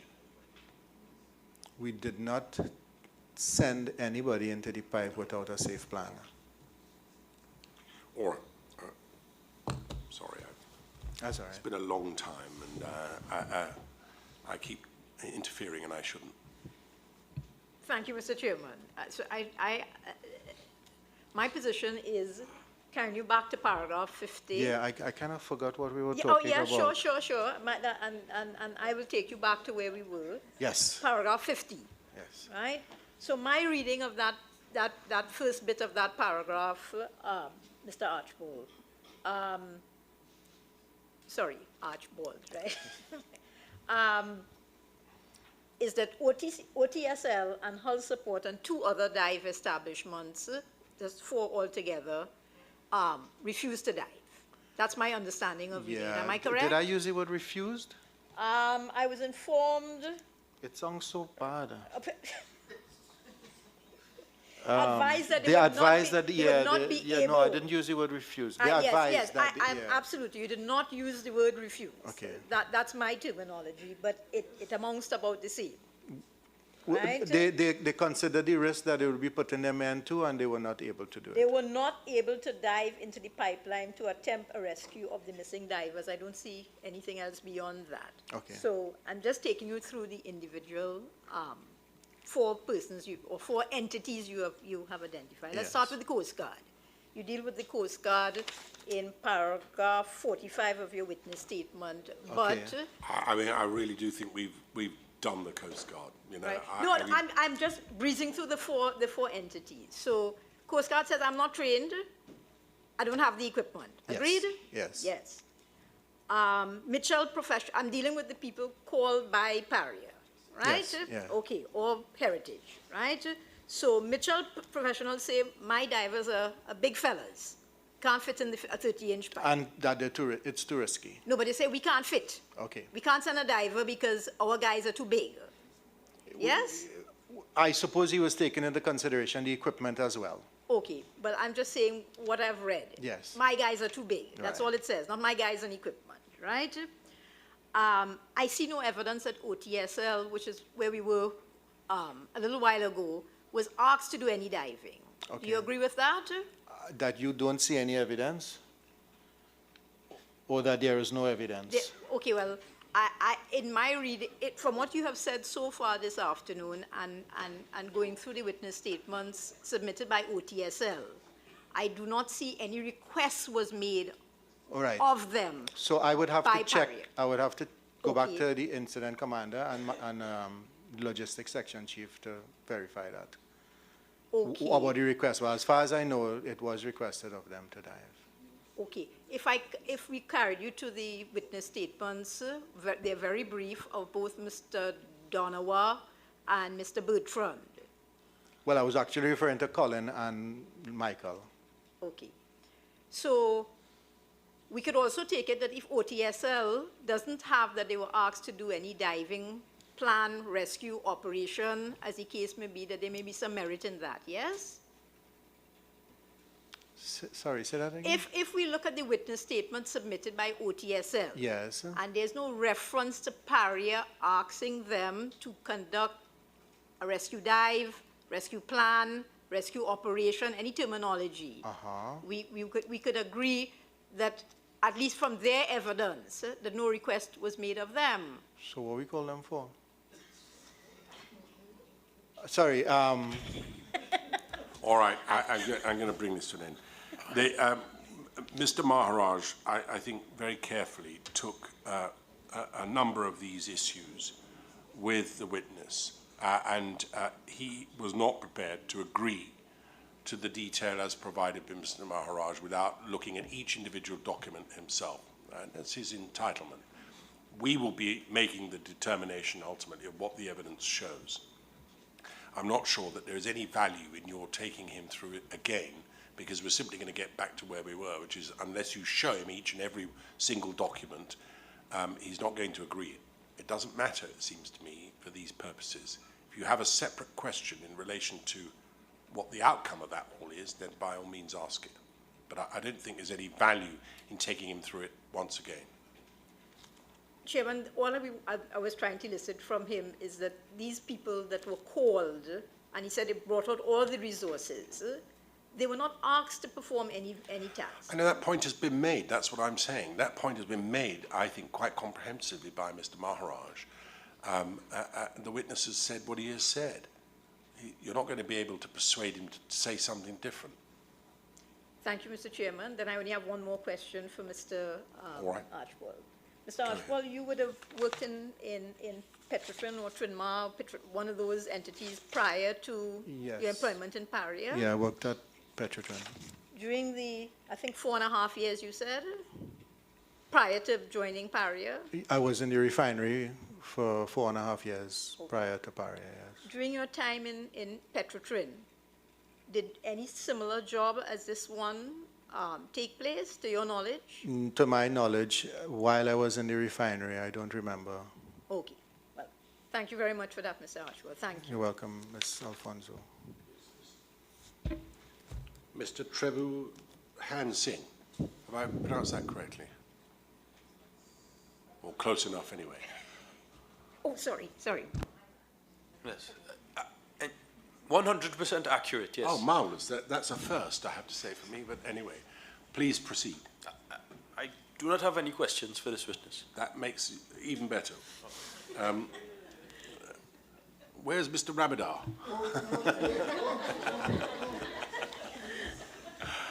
All right. Good afternoon, Good Commissioner. afternoon. Yes, I am Sharon Jagannath Mohammed. I act with Mr. Ramadar for the families of Faisal Kurban and Yusuf Henry, his daughter.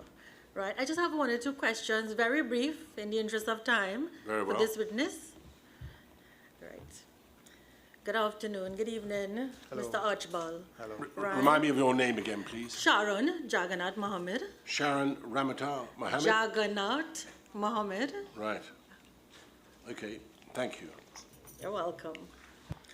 Yes.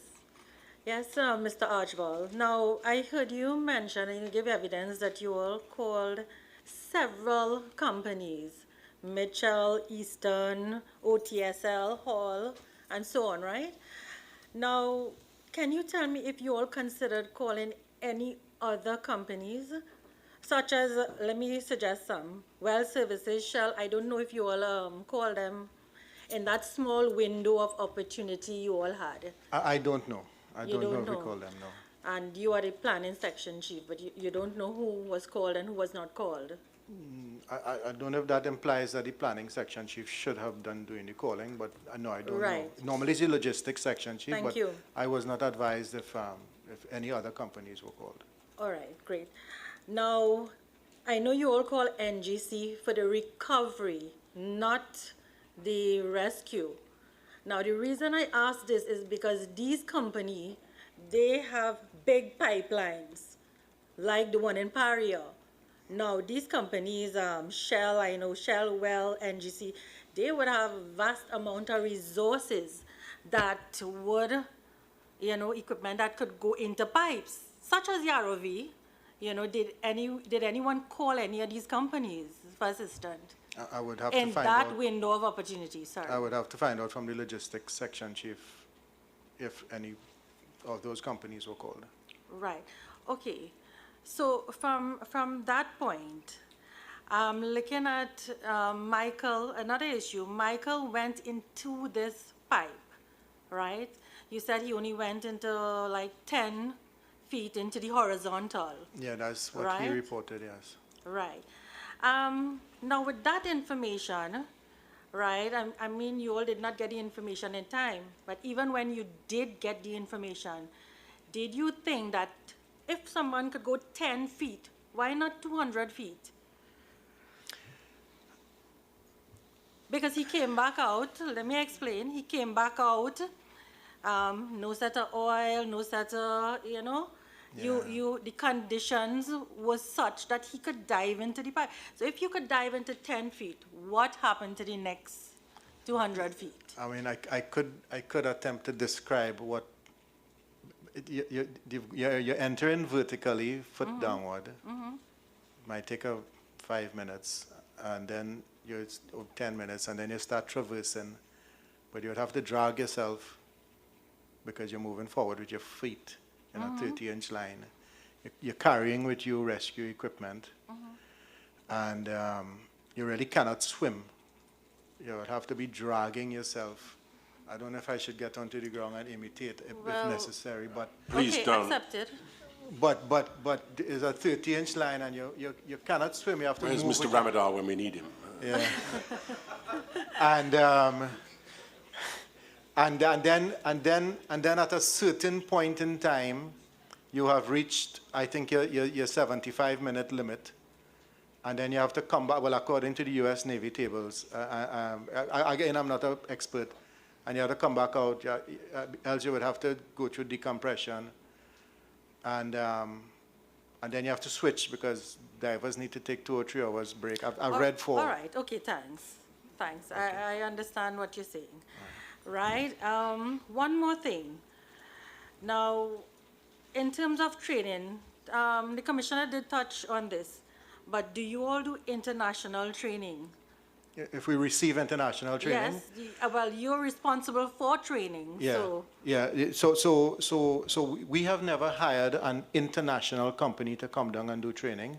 But there are local companies that offer international courses, right? And that is one of the things that we have access to. Do you think, from that question now, do you think if you all had more training, the IC team would have been able to handle this situation better? I don't know. I can't say that for sure. I don't know. Well, when was the last I time would- they drilled? We do drills every year. No. When was the last time Last time. that this IMT did a drill? Can I send you the records? I'd rather you tell me. It's in a book in an outside room. You have it outside? Yes. Right, well, you can perhaps get it in a moment, but was it within the year of this event happening? Yes. Not every year, maybe twice over the last 3 or 4 years, we did hurricane drills. And we would have done a Did Comp. that involve an IMT? Yeah, we used the IMT for it, and then we used we had a company-wide drill that involved a fire on the berth, and that was in 2019. We'd use the ICS system for that. Now, it takes an effort to really use the ICS system because it's almost natural to get into emergency response without following the system. But we have been using it so often that we even attempted to use it on a ICS could be used for anything, for any event, including an incident. And we used it for the repair of 66 Sea Line recently. We set up the incident commander and the logistics section chief. So we used it for a repair purpose. So we have been using it. But the answer to my question is, there have been drills, and they took place in the year before? Yes. Approximately? Yes, Right, yes, right. yes. Thank you. Yes, sorry, Twin. Within 2022, that is, this year.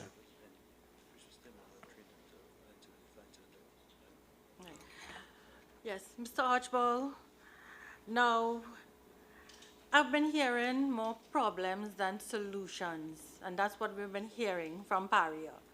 Problems, risk, but no real solution. What did you do, or what did you recommend to the team as conditions or whatever could mitigate the risk factor of diving into the pipeline or any part of the rescue? Well, he sets that out in paragraph 37, and he's been asked about it. Oh. He has made it clear what he regarded, whether others did or not is another matter, but he set out what he regarded as being the minimum required to make it safe. And I've asked him about that, so I'm Okay. not going to ask him Guided to Chairman. answer again. Right, Anything thank else? you, and nothing else, thank you. All right, marvellous. Thank you very much. Mr. Pekas? Oh, sorry. Yes, thank you very much. I do have some questions for Mr. Archibald. Yes. Good afternoon, sir. Good afternoon, sir. My name is Chase Pegas, and I represent the interest of Kenson. Now, is it correct to say that you developed the permit to work procedure? No, it's not correct to say that. I was part of it. Okay. You had some involvement in the development of the permit to work procedure. Yes. Well, all I could call the names. Okay. No, the Okay. names are not necessary, Yeah. right? Good. So I have some questions on this procedure. And before I proceed, I want you to understand that I'm not faulting it in any way, right? Good. Now, this permit to work procedure, it predated the contract between LMCS and Paria. Yes. Right. And before I proceed, I would just like to make it clear from up front. You were familiar with the contract between LMCS and Paria, yes? Yes. Good. And you were familiar, of course, with the scope of works. Yes. And you were familiar with the obligations of the parties under that contract. Yes. Right. The permit to work procedure, it was a generic permit to work procedure. It was a general procedure, yes? Well, the permit to work procedure outlines how you should proceed. Okay. It was not specific to the job that was being done on Bird 6. So that procedure, you could have used it for, let's say, I don't want to say any other job, but you could use that same procedure for another set of work. I think I understand. I'll try to answer in this way.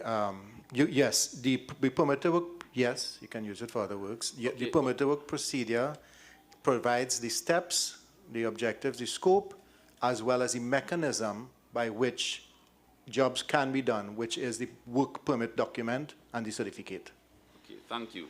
Now, would it be correct to say that this permit to work procedure and maybe, well, I'm not sure if I would make you refer to it, right? It would be correct to say that the permit to work procedure would normally be used by Paria regardless of the particular works that are being done. That's a fair statement to make? Well, it outlines what type of works it is to be used for, Yes. contractor works, maintenance works, and so on. Okay.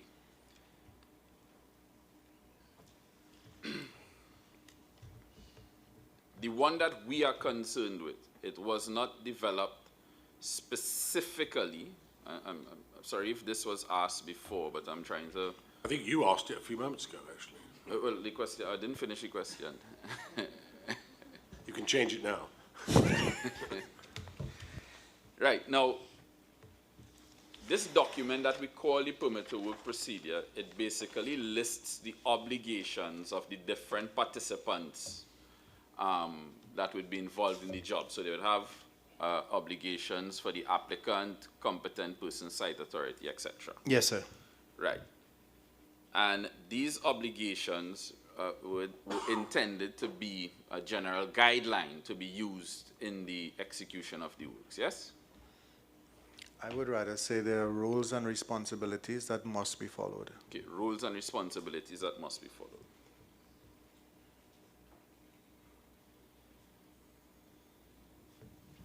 They're not just guidelines, are they? No, they are not guidelines.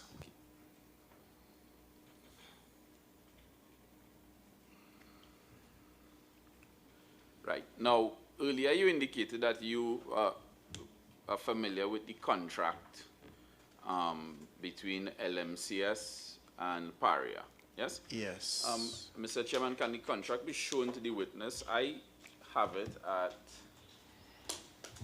well, I'm on page 557 of the witness statement bundle, but it could also be found. Right.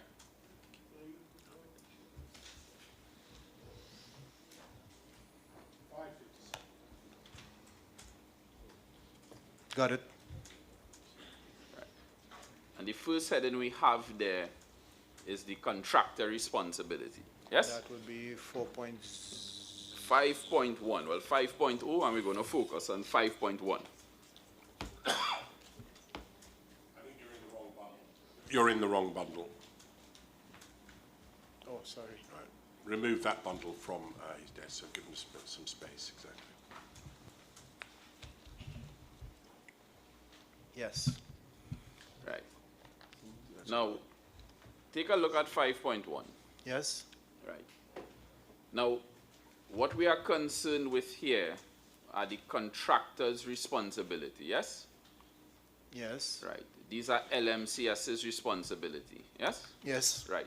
And 5.1 states that they were to supply adequate, competent, certified licensed labor for the job functions, comma, full-time supervision, etc., for the timely completion of the scoped work. Yes, sir. Yes. Right.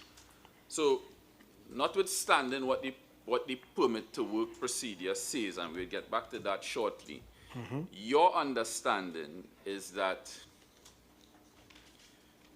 LMCS had an obligation under the contract to provide full-time supervision for the timely completion of the scoped work. Yes. Right. And part of the scoped work would obviously include subsea works, yes? Yes.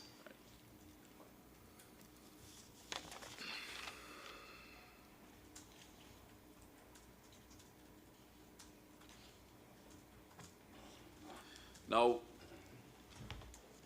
Paria did not have a diver,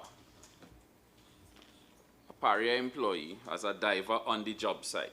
Agreed? Correct. Right. Either through themselves or through the company Kenson. Agree with that? Correct. Right. Now, as far as you are aware, the parties involved in the execution of the job knew that Paria's representatives on the site, these are the Kenson workers, they knew that the Kenson workers were not divers. Yes. Well, I don't know if they knew that. I really ought not to say that they knew or not. But you knew that. Yes. Right. Now, I want to, before I embark on this particular area, read clause 5.12 to yourself.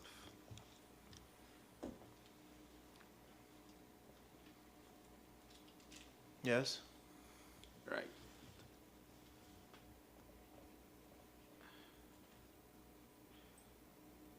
Now, one of the limitations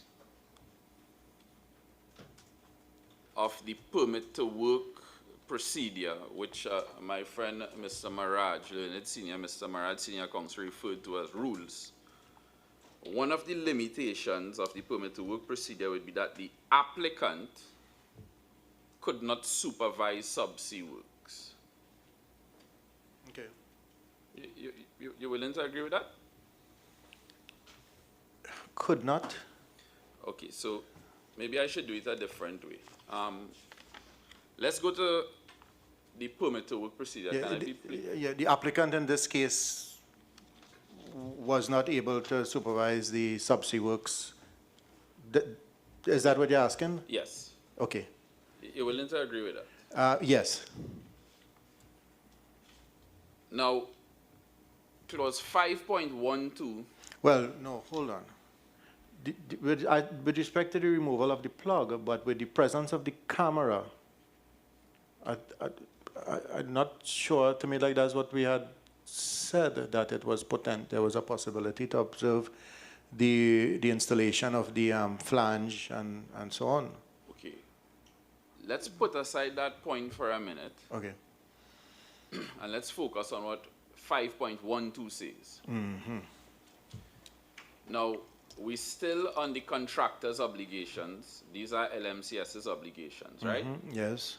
They were obligated under the contract to maintain permits to execute the entire job. Yes. Full stop. The contractor shall become familiar with and conform to Paria's permit to work procedure at his own expense, any limitations, provisions, or requirements in or pertaining to the permits. Okay, yes. The contract contemplated that there would be limitations in the permit to work procedure. You willing to accept that?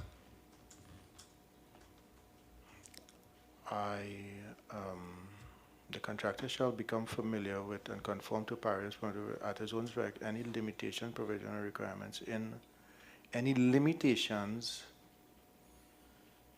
provisions, or requirements in or pertaining to the permits. Okay, okay. What's the proposition you're putting? The contractor shall become familiar with The proposition that I'm putting is that the contract LMCS had with Paria contemplated that there may have been possible limitations to the permit to work procedure. That's the proposition I'm putting.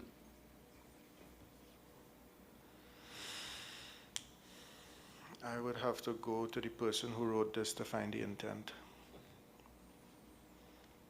I don't want you to make a pronouncement on this. Okay, so I'm not asking you to make a pronouncement, but you are seeing the use of the word any limitations. Yes. Right, good. So you're willing to accept that pursuant to clause 5.12, right, the contractor, LMCS, they were obligated to become familiar with and conform to Paria's permit to work procedure, yes, Yes. at their own expense, Yes. any limitations, Yes. provisions or requirements in or Yes. pertaining to the permits. Right. Right. So quite apart from you not making a pronouncement, you're seeing it in black and white. Yes. Black and white. Right.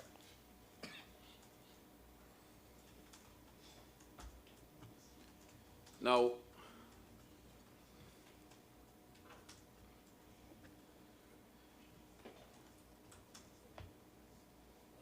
earlier in your evidence, an answer to the learned chairman, you indicated repeatedly that you were not sure. Are you paying attention? Yes, sir, I am. Okay, that's Sorry. good.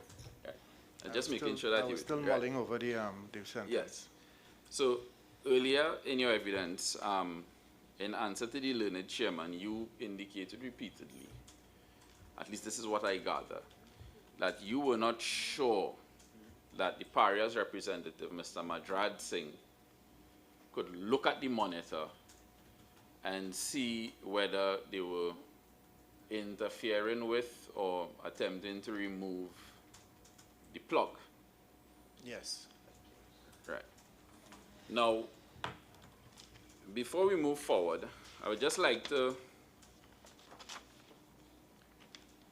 draw your attention to clause 5.1 of the permit to work procedure. Yes. And I believe that is page 24 of the supplemental core bundle, or the core bundle, page 24 of the core bundle.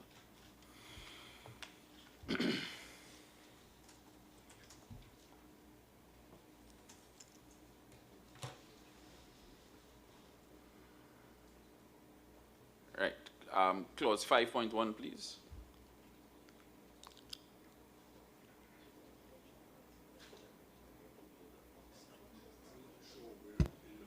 I'm not sure you're in the right place, Mr. Peace. The permit to work procedure is at page 24 of the core bundle. It's on the screen now. Ah, yes. Right.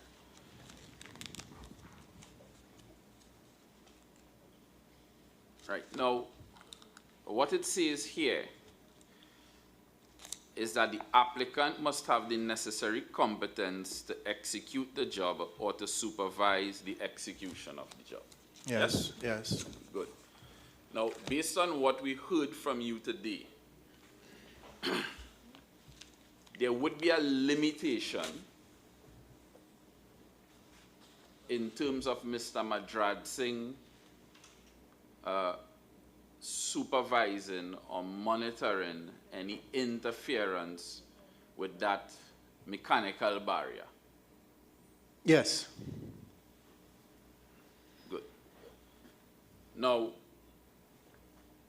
under 512, the same provision that you just read a little while ago, are you willing to accept that LMCS had an obligation to become familiar with one such limitation, well, with that particular limitation? I understand. So the question is, if LMCS knew that, sorry, I just, No, that- I know. That's not the question. So let me try and keep it simple. We have just identified a limitation under the permit to work procedure. Yes? We have identified that he would not be able to see the plug directly. Right. And to the extent that the permit to work procedure provides that he was supposed to supervise the execution of the works, but he was unable to monitor or supervise simply because it was under the water, and from the monitor he wasn't able to see, Yes. right? That's a limitation of the permit to work procedure. Agree with that? It's a limitation of the situation to allow him to be able to see. If we could call that a limitation of the permit to work procedure, then I will go along. Right, okay, right. And I want to suggest to you, sir, that this is a limitation that would have been glaringly apparent to the participants on that job. Agreed? Not only Paria or Kenson. It would have been glaringly apparent to anybody who look at that monitor. Yeah, it would. Yeah, they would have known that that no one could see the plug. Good. And what I'm saying to you, what I'm suggesting respectfully, is that LMCS, the contractor, under 5.12, they had an obligation to become familiar with that particular limitation, yes? I understand what you're saying, yes. Right. So you're willing to accept the proposition, yes? Yes. Good. Just a minute. Does not the limitation apply to the permit to work? The permit to work, Mr. Chairman. The permit to work, what it says is the contractor shall become familiar with and conform to Paria's permit to work procedure. That is the procedure that gives them the permit to work. Yes. And that permit to work grants them the ability to do the job. Yes. Right? And that any limitations, provisions, or requirements relating to that permit to work, the procedure for the permit to work, Relating to the permit. has to be something that the contractor must be aware of. Yes. And you're saying, are you, that the limitation there is that he wouldn't be able to see, or they should have appreciated, he wouldn't be able to see the actual plug? Yes. Is that your point? Yes, that's my point. Right. Okay. Yes. Do you accept that, that he wouldn't be able to see the plug? And that is a limitation? Yes. Yeah. I think we all accept that. Okay. Am I allowed to proceed? You are, yes, as long as it's not on the same point. Right, thank you very much. Yes, good. Now,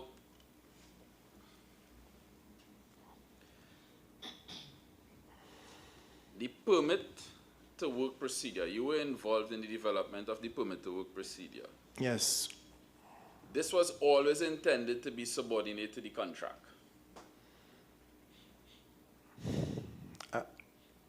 When we wrote the permit to work procedure, I did not contemplate its subordination to a contract.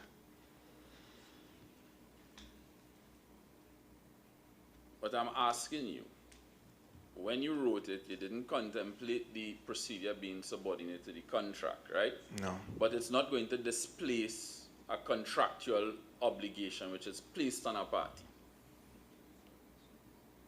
I don't know if I have the competence. It seems like a legal question. Okay, all right. I would agree right, with yeah, that. yeah, I think okay, that is a legal question, yes, and yes. you can address me about that. Yes.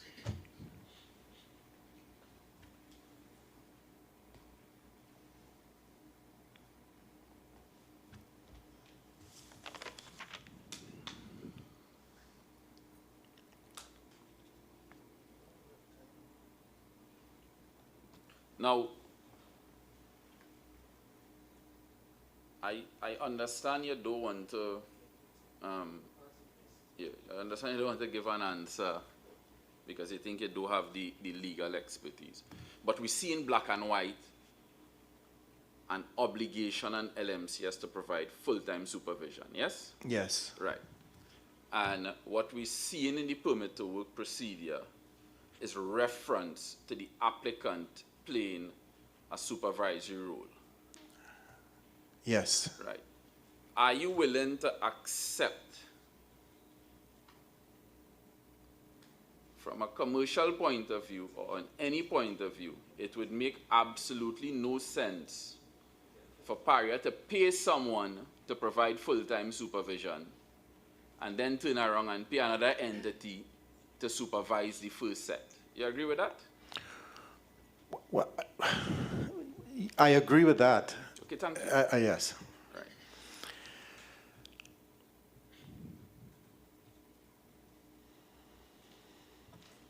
And you're also willing to agree that the supervisory role, for want of a better term, which was placed on the applicant under the permit to work procedure, is inconsistent with LMCS obligation, to provide full-time supervision. You agree with that? Yes, it's not the same. That's the question. Well, When is it's it not the question, inconsistent? but I think it's, I'm not sure what you're actually asking when you're saying one is inconsistent with the other. Okay, let me try and clarify.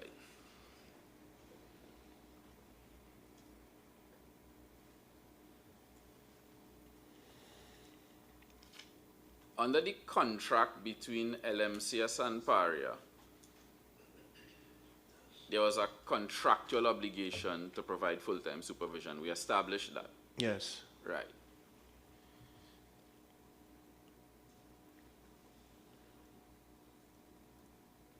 The obligation under the permit to work procedure, Yes. which places a duty on the applicant to supervise, Yes. is inconsistent with a full-time obligation on LMCS to supervise. Why? Why is that inconsistent?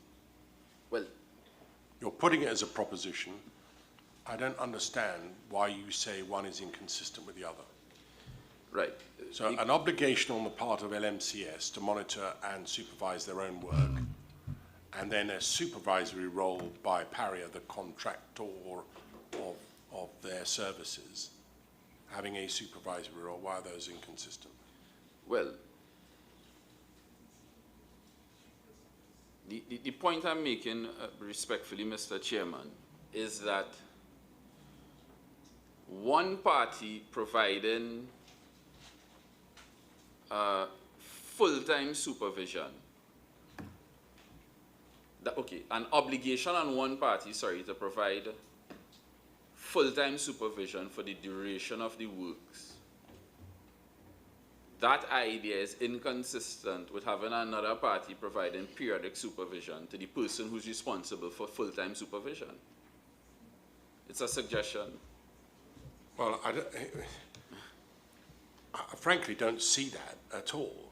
If I'm LMCS and I'm performing a job putting in bolts and someone's watching me put those bolts in to make sure I put them in straight, the fact that the company that employs my company to do that job and has periodic supervision over that seems to me to be entirely consistent. If I was employing them at not inconsiderable expense, I'd probably want to actually make sure they were putting in the bolts correctly, notwithstanding what LMC might have been doing.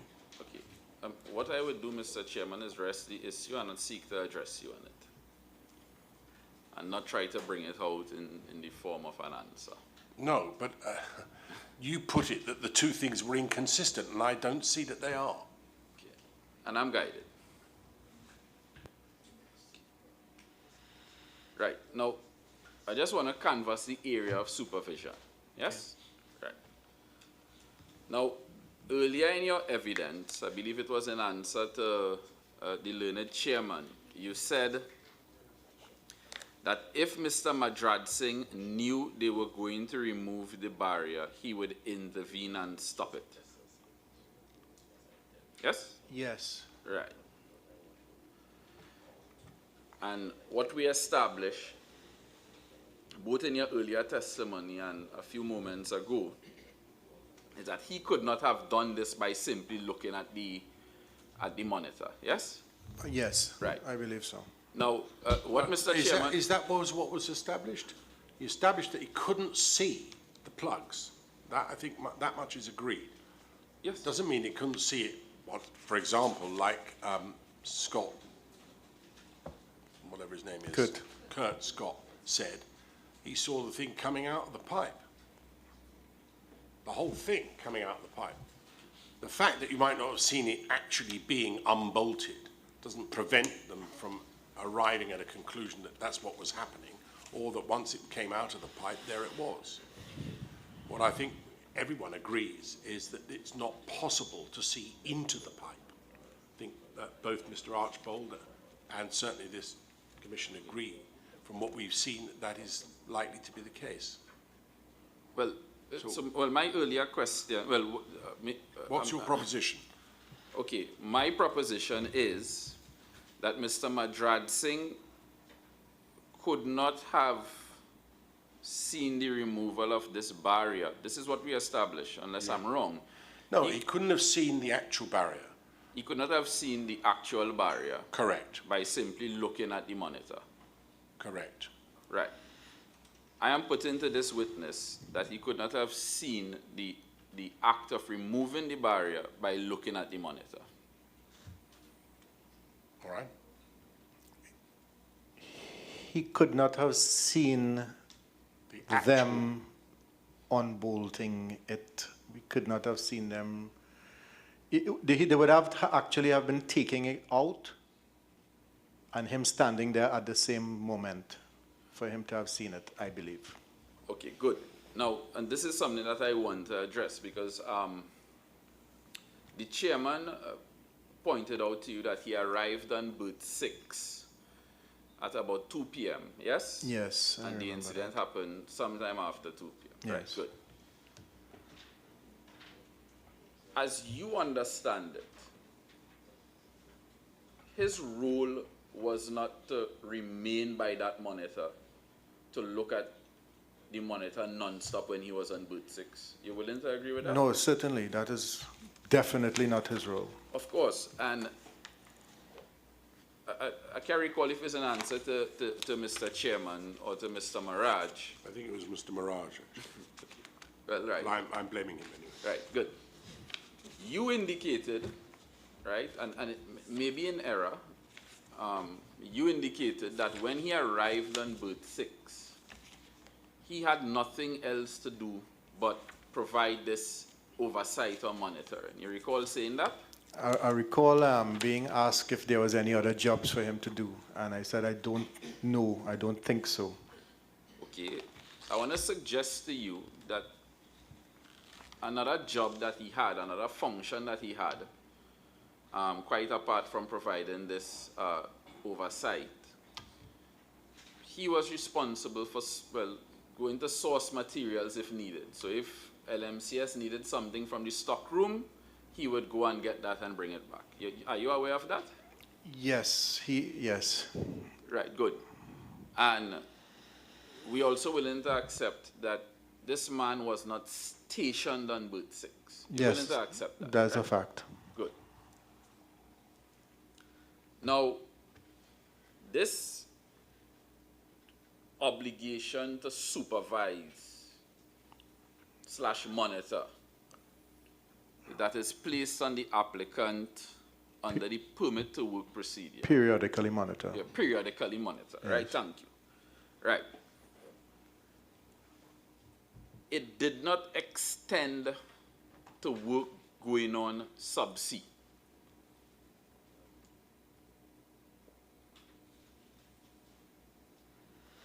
As far as he could see, it would have extended to it. Okay.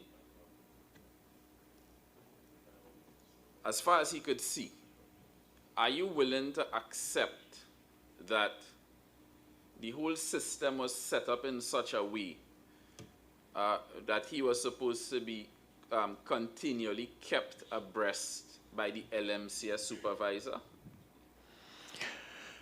Yes.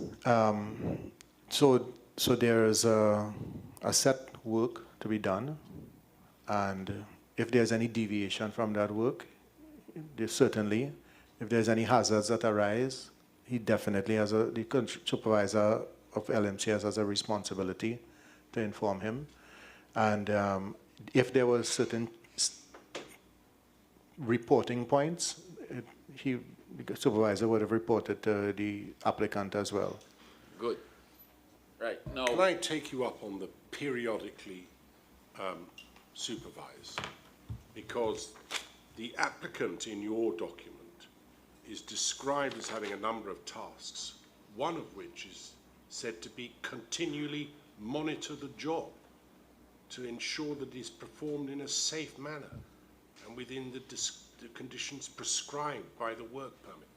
That doesn't sound to me like periodically. Continually monitor. What do you understand by continually monitoring? I asked you about this before. Okay. You told me that you thought that every couple of hours would do. But I am anxious to understand, because you seem to have adopted what Mr. Pekas is suggesting, that periodically it was enough. The word continually is used if we reference the ISO 45001 document, Safety Management System, or ISO 14001 Environmental Management It's System. absolutely no use to me at all, I'm afraid, quoting various IS documents. Yes. I'm reading your document, Right, so which is what the contractor would be reading. And it says that one of the responsibilities of the applicant, Mr. Marjad Singh, was to continually monitor the job to ensure that it is performed in a safe manner and within the conditions prescribed in the work permit. He may sign the renewal section, etc., etc., but that's one of the requirements.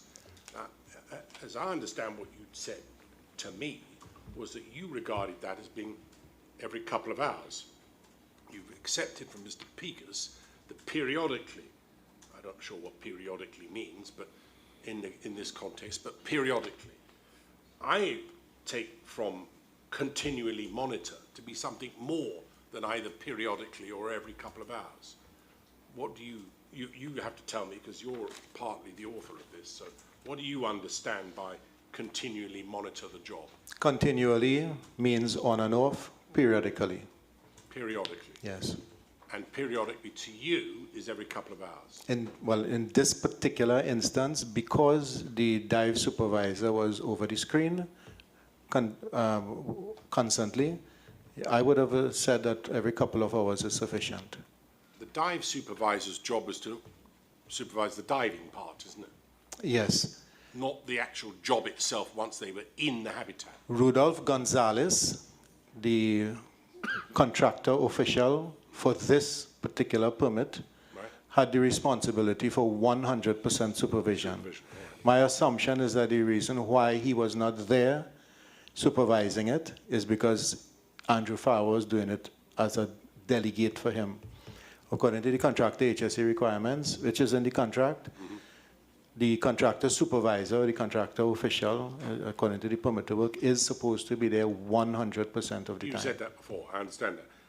I understand that they're supposed to be doing their job, and I'm assuming they were for these purposes. I'm asking you about your obligations, which are to continually monitor. Yes. And your understanding of continually monitoring is periodically, and that, in many instances, is every couple of hours.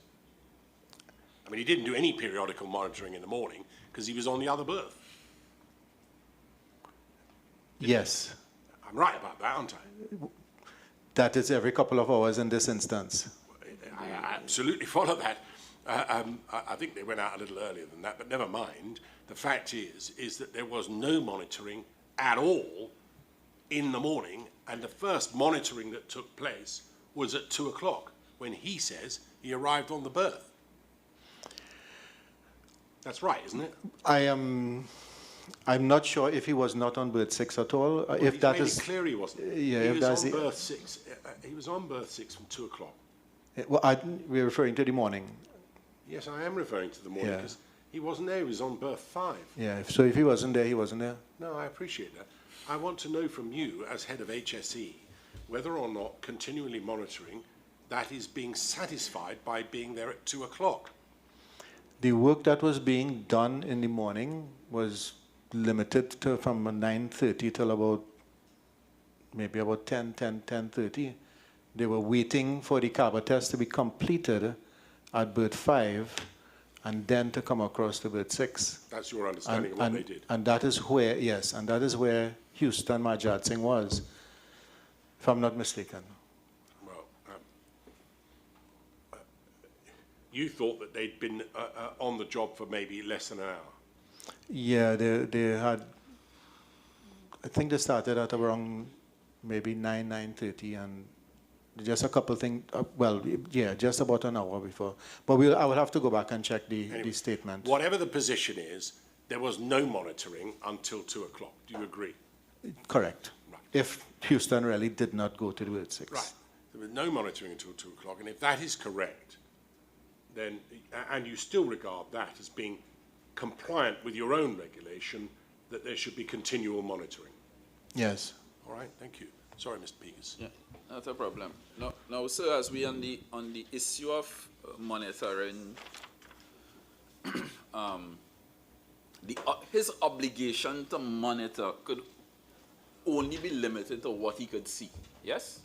Yes. Right. Now, let's deal with just a second, please.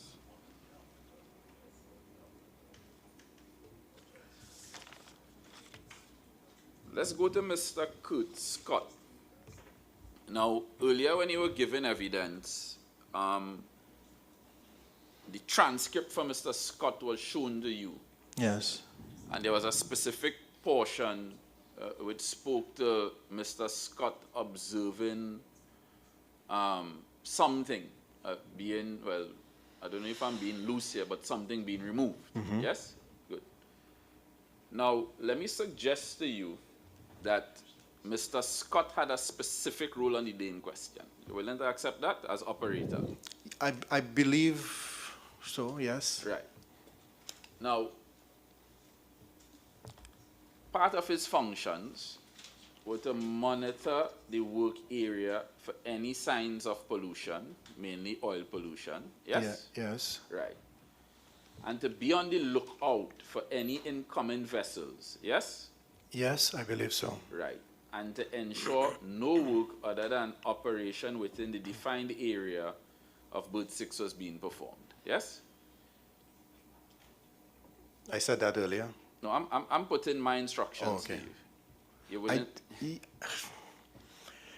I'm sure that Colin Piper might have said it. What is his exact role and description? Right. Now, you're willing to accept that he wasn't there to monitor any work. That's number one. He was not there to monitor the contractor. Good. And it was no part of his business to stand by that monitor which was on berth 6. That is correct. And just to make it abundantly clear, he wasn't there to monitor any subsea works. That is correct. Good. Just a second, Mr. Chairman. Let me just ensure that. Right.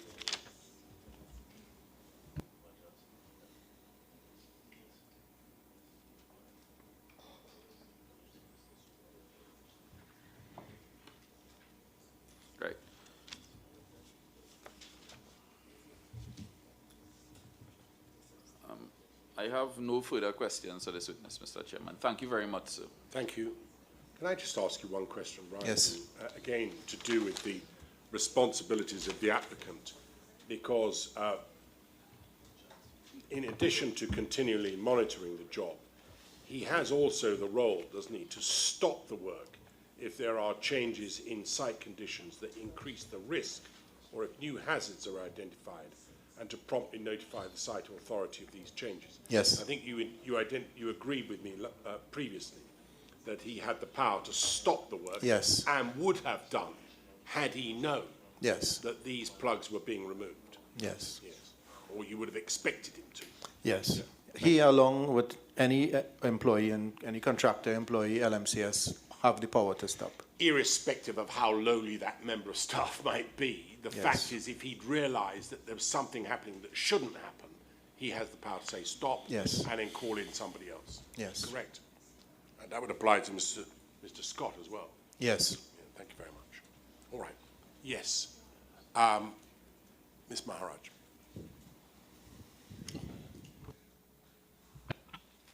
Good afternoon. My name is Kamini Prasad Maraj, and I'm attorney at law for LMCS. Good afternoon. All right. So I'd just like to take you back to paragraph 5.12 of page 571 of the core bundle, to which you were referred by my friend. This is in relation to the interpretation of limitation, any limitation. Yes. Right. So you considered that the limitation proposition of my friend to be a limitation of a situation. You accepted that to be the meaning of limitation in this clause? What did I accept it to be? A Sorry. limitation of a situation, a factual situation? I think Mr. Pegas was suggesting as a limitation any permit to work procedure. A limitation of the permit to work. I think he was suggesting that, but I am not comfortable with making a pronouncement. Okay, that's fair.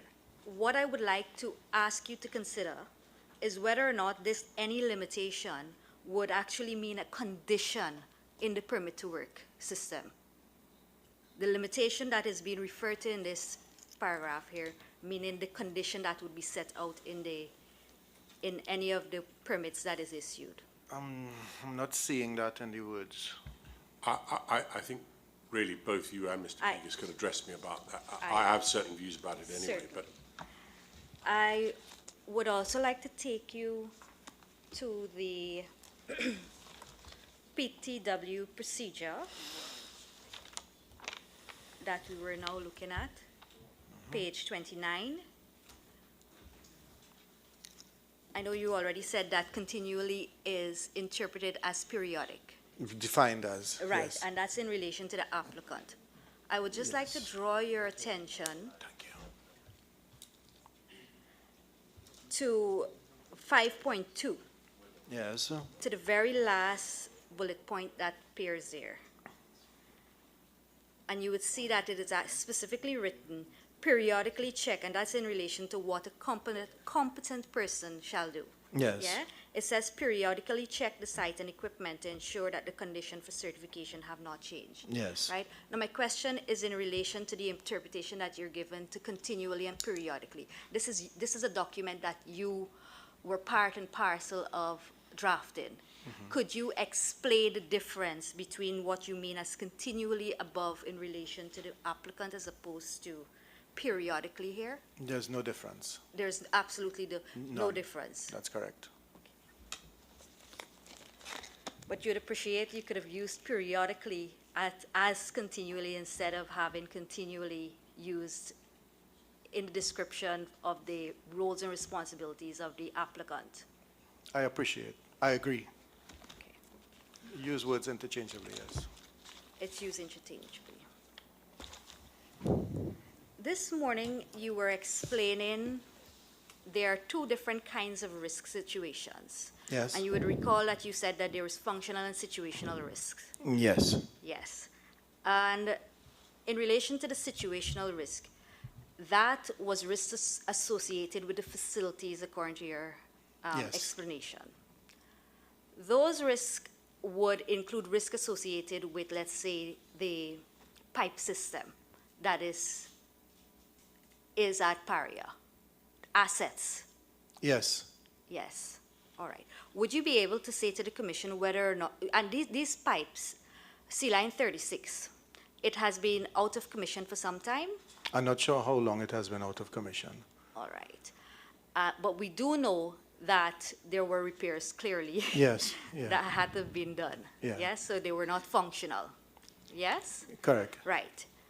Was there any, to the best of your knowledge, any condition report for both the internal and external system of pipe on C-line 36 that had been done, for the entire C-line that had been done by Paria or even Petherton? A condition report, like an inspection Like report? not just a mere inspection I know there's an inspection for the part of the riser.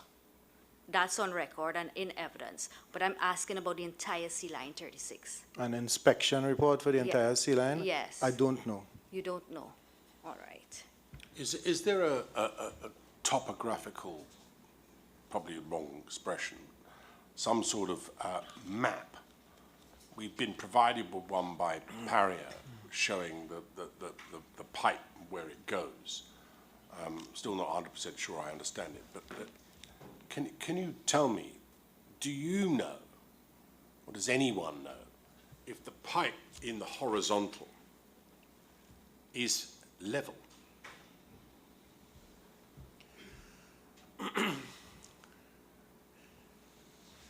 We believe it to be relatively level because Right, yes. the bathymetric survey shows the surface of the ocean floor. Yes. The line is 30 inches in diameter, 1/4 inch thick, and coated in 3 inches of concrete. It is hardly likely that there would be significant deviation in the level. When it's installed and put into the seabed, it's in sections, obviously. Yeah. How long is each section? Typically, a length of pipe is 40 feet. Right. And is it already coated in concrete? I'm not sure at when it's coated in concrete. I believe that it's coated and then lowered into place, but I'm not certain what would have happened in this line. Right. So on the one hand, the first question is whether or not it has any undulations in it at all. It's 1,200 feet. Yeah, undulations would be very slight deflections, if any at all. Undulations is hardly likely with the thickness of the concrete. Yeah, well, it depends when the concrete was put on, but in your estimate, it's unlikely to have undulations. Well, it's concrete right through, so the concrete would have been put on before it was hit the floor. Yeah.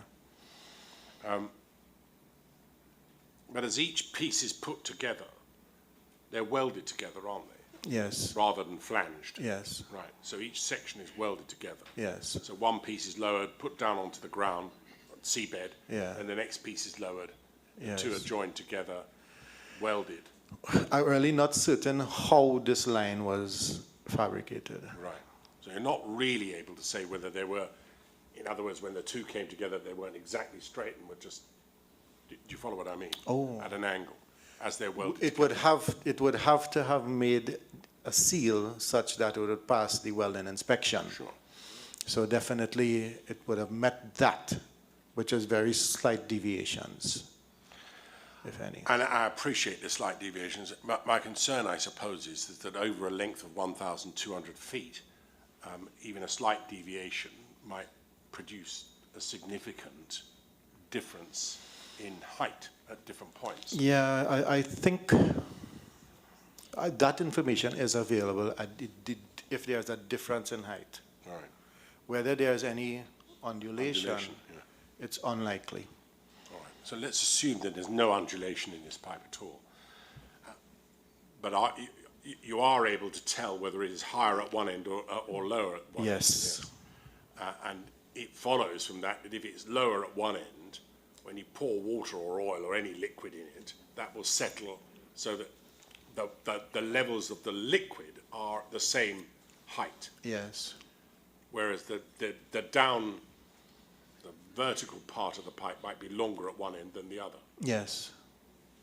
Okay, thank you. You familiar with one Mr. Ahmad Ali? Yes. Right. On the 25th on the day of the incident, 25th of February, 2022, did you meet Mr. Ali at the shipping office? I'm not sure. You don't recall that? I'm not certain. Could you bring the microphone a little closer, please? So Mr. Ali's evidence is that he met with you at the shipping office. What say you? Well, if Ahmad said that, then he probably did. You have no recollection of it? That day was I'm not certain. I don't doubt that he did meet with me. You don't doubt. It would have been, well, okay, I accept that.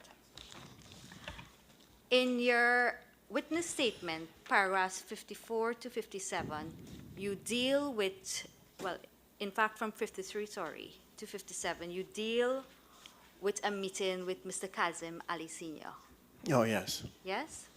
This was on Saturday, the 26th of February? Yes. Yes. And this meeting was with Mr. Ali and yourself and Catherine Balkistoon? I'm not certain.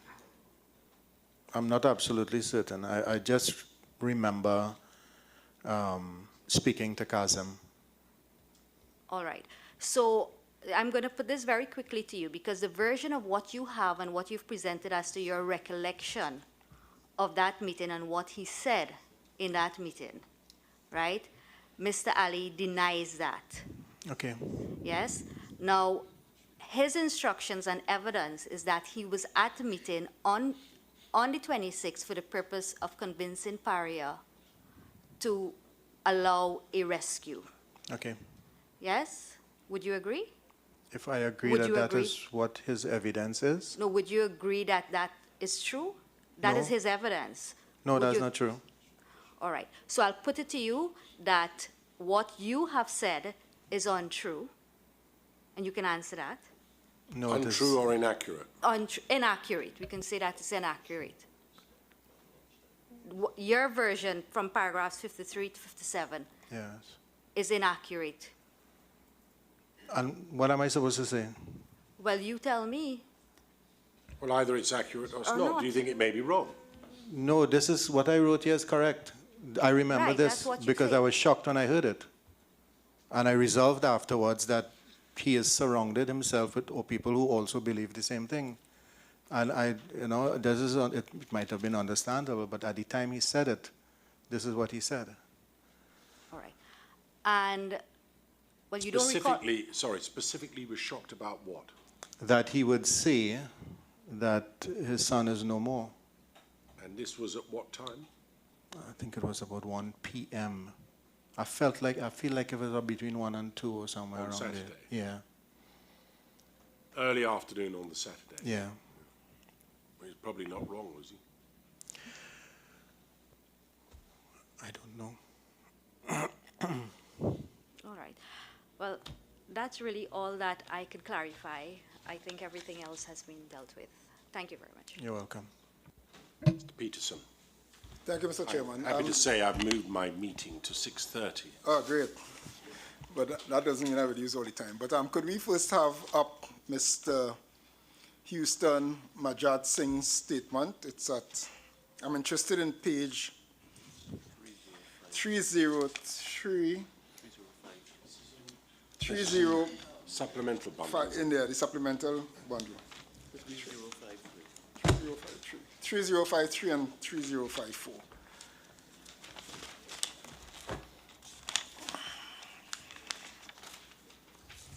Yes.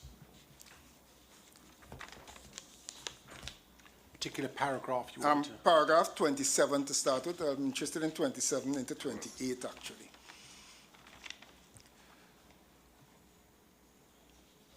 Mr. Archibald, you were taken by Senior Counsel Miraj, my learned friend, with respect to the transcript of the 7th of December of Mr. Majat Singh, where you were directed to his testimony. You wouldn't find it there. It was on the screen earlier, where Mr. Miraj showed that Mr. Majat Singh was speaking about having arrived on berth 6 from berth 5 at around 2 p.m. Yes.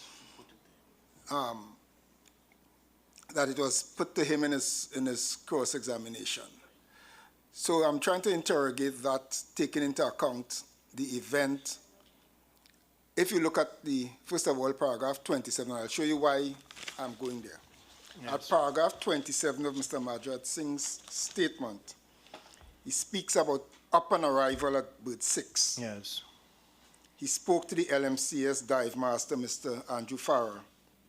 He had a brief conversation, so I'm using his events to really test whether the 2 p.m. is accurate. That's what I'm doing. So let me tell you one time what I'm doing.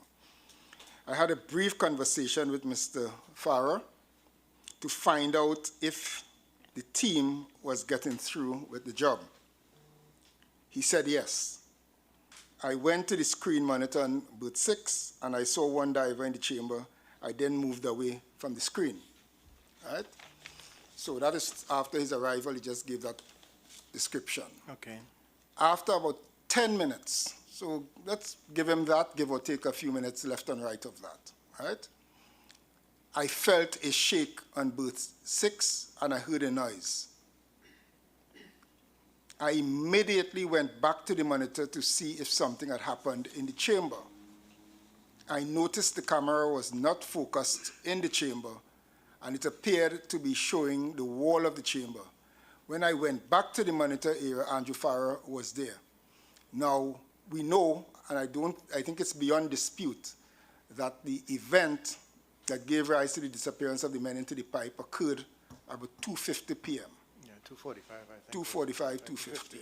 So if we were to anchor his arrival, brief conversation, and 10 minutes later, that must be somewhere post 2:30 p.m. Do you agree with my analysis? Yes, I agree. Right. Yes, I agree. Because then that event occurred. And I don't think it's disputed that that's what we have been using throughout, 2:45 thereabouts, Yeah. 2:50. Mr. Chairman, I now wish to go to Mr. Dobson's statement.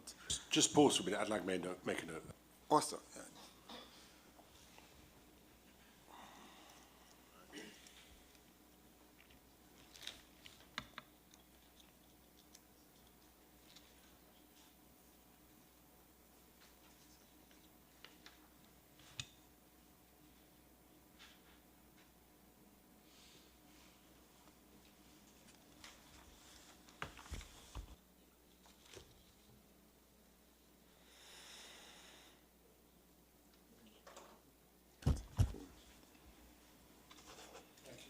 Thank you, Mr. Chairman. I wish to go to Mr. Dobson's statement, which is at page 3020, which in the supplemental bundle is at page 183 of 378. So that's 2 ways of finding it. Page 3, Dobson's statement in the supplemental bundle, supplemental witness bundle. There's a bundle I was using with yeah. the same bundle. Yes, it's at page 3020.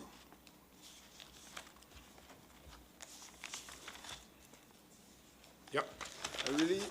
I'm interested in paragraphs 12 and 13. You with me also, Mr. Chairman and Mr. Archibald? Yes. You find it? Right. At paragraph 12, Mr. Dobson said this. At or around 13:45, which is 1:45, hours, work in the chamber stopped. So at 1:45, the work stopped. I observed divers Kurban, Henry, Nagasa exited the chamber. So let's picture this. I then left berth 6 and returned to shore for lunch. Before leaving for lunch, I informed Victor Delpaul, LMCS HSE officer, that I was going for lunch. He had to be on site at all times. I did not have to be on site at all times, as my role on that day in question, as directed by Mr. Yearwood, was to make the above periodical checks. So he has gone for lunch at 1:45. At or around 14:45, which is 2:45 p.m., I called Mr. Delpaul on his cell phone to notify him that I was leaving shore to return to berth 6 to resume my periodical checks. Mr. Delpaul told me he would call me back and hung up the phone. He then returned my call at or around 14:50, 10 minutes to 3 hours, and told me the diving supervisor, Mr. Andrew Farah, reported that he observed a splash on the remote monitor which showed the activities within the chamber, and thereafter they lost communication with the divers. So it is clear from Mr. Dobson's account that when he went for lunch, the work seemed to have been suspended.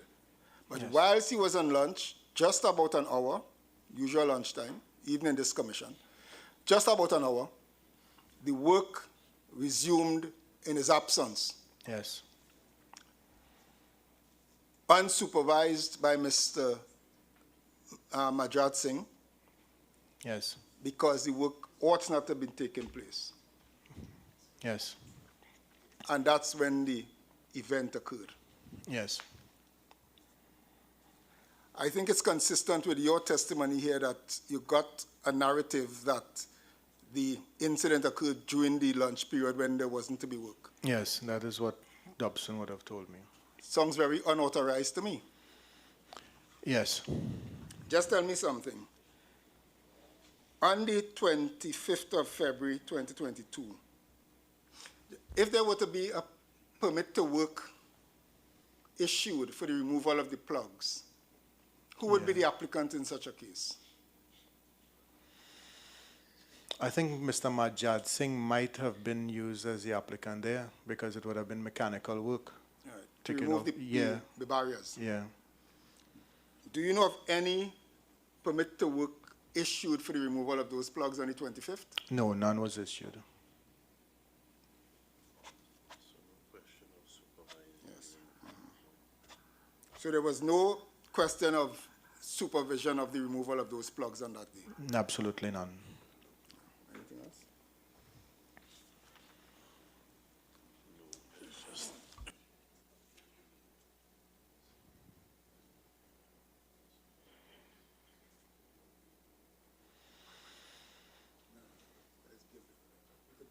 Good written submissions. Mr. Chairman, that's all I have for this witness. Thank you. Thank you. I think Mr. Wilson has some questions. Yes. Good afternoon, evening. I just want to go back to direct cause from your incident report, Yes. and I'm glad you used the terminology direct cause.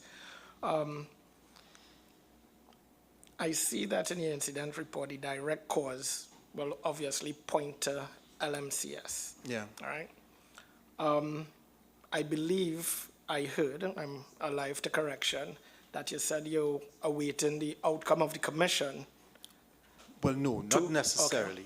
Sorry.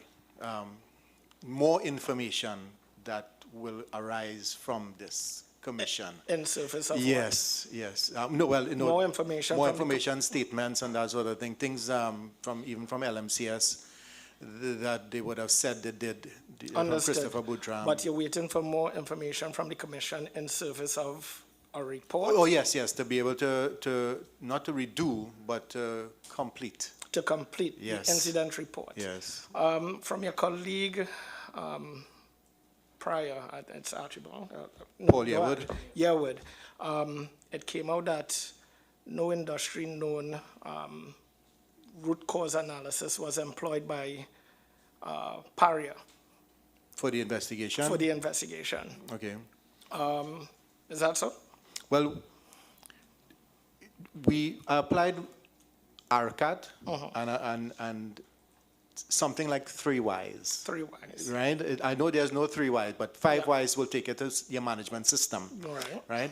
But in order to be able to get to the direct cause, I need to ask Yes. a couple of Ys.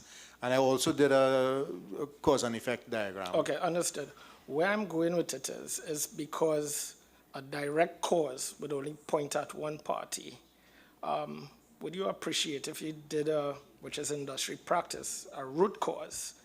It could potentially flag the gaps that exist with Paria in the incident. It would flag the gaps that exist at all levels. At all levels, At all that's correct. levels. And the more why we ask, we reach straight to the regulators, so on. So why wouldn't you do a root cause analysis? We would, but just not right now.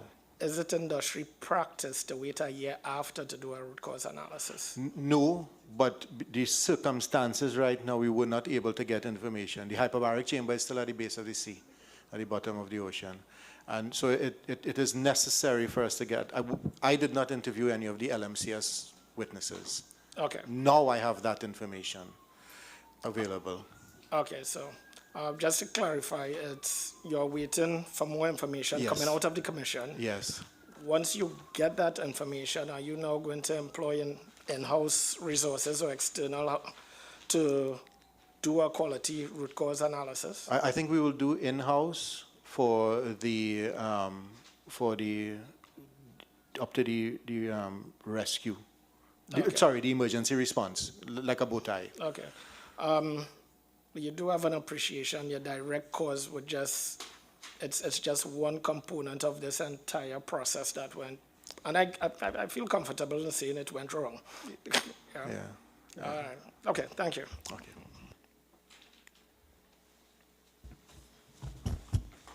Mr. Chairman, could I have your ear? You did ask me this morning to reconfirm the retrieval of the hyperbaric chamber. Yes. We have been able to confirm with the contractor that those are fixed dates. He would retrieve it between the 1st to the 5th of February. Just a minute. So he's confirming that retrieval, and it will be available for inspection from the 6th. At Paria's site. At Paria site. Do I have to put all that Yes. kit? Do I have to put all that kit on again? You still have it, sir? No, you took it back. All right. Thank you. 6th of February. 6th of February, it's It available will be available from that date. Yes. Okay, thank you. All right. I'm going to reconsider whether or not we need to come on those 2 days that I've currently earmarked, but I'll come back to that. But thank you for that. I appreciate it. Anything else? No? Look, thank you very much for coming, Mr. Archbold. I appreciate it. You're free to go. And we will rise now. Thank you very much. Tomorrow, 9:30. We need to try and get through as many of those witnesses as we can. So I think we're going to have a full day tomorrow. All right, thank you very much. Please feel free to get up and go. I'm going to collect my papers, so don't wait for me. Thank you.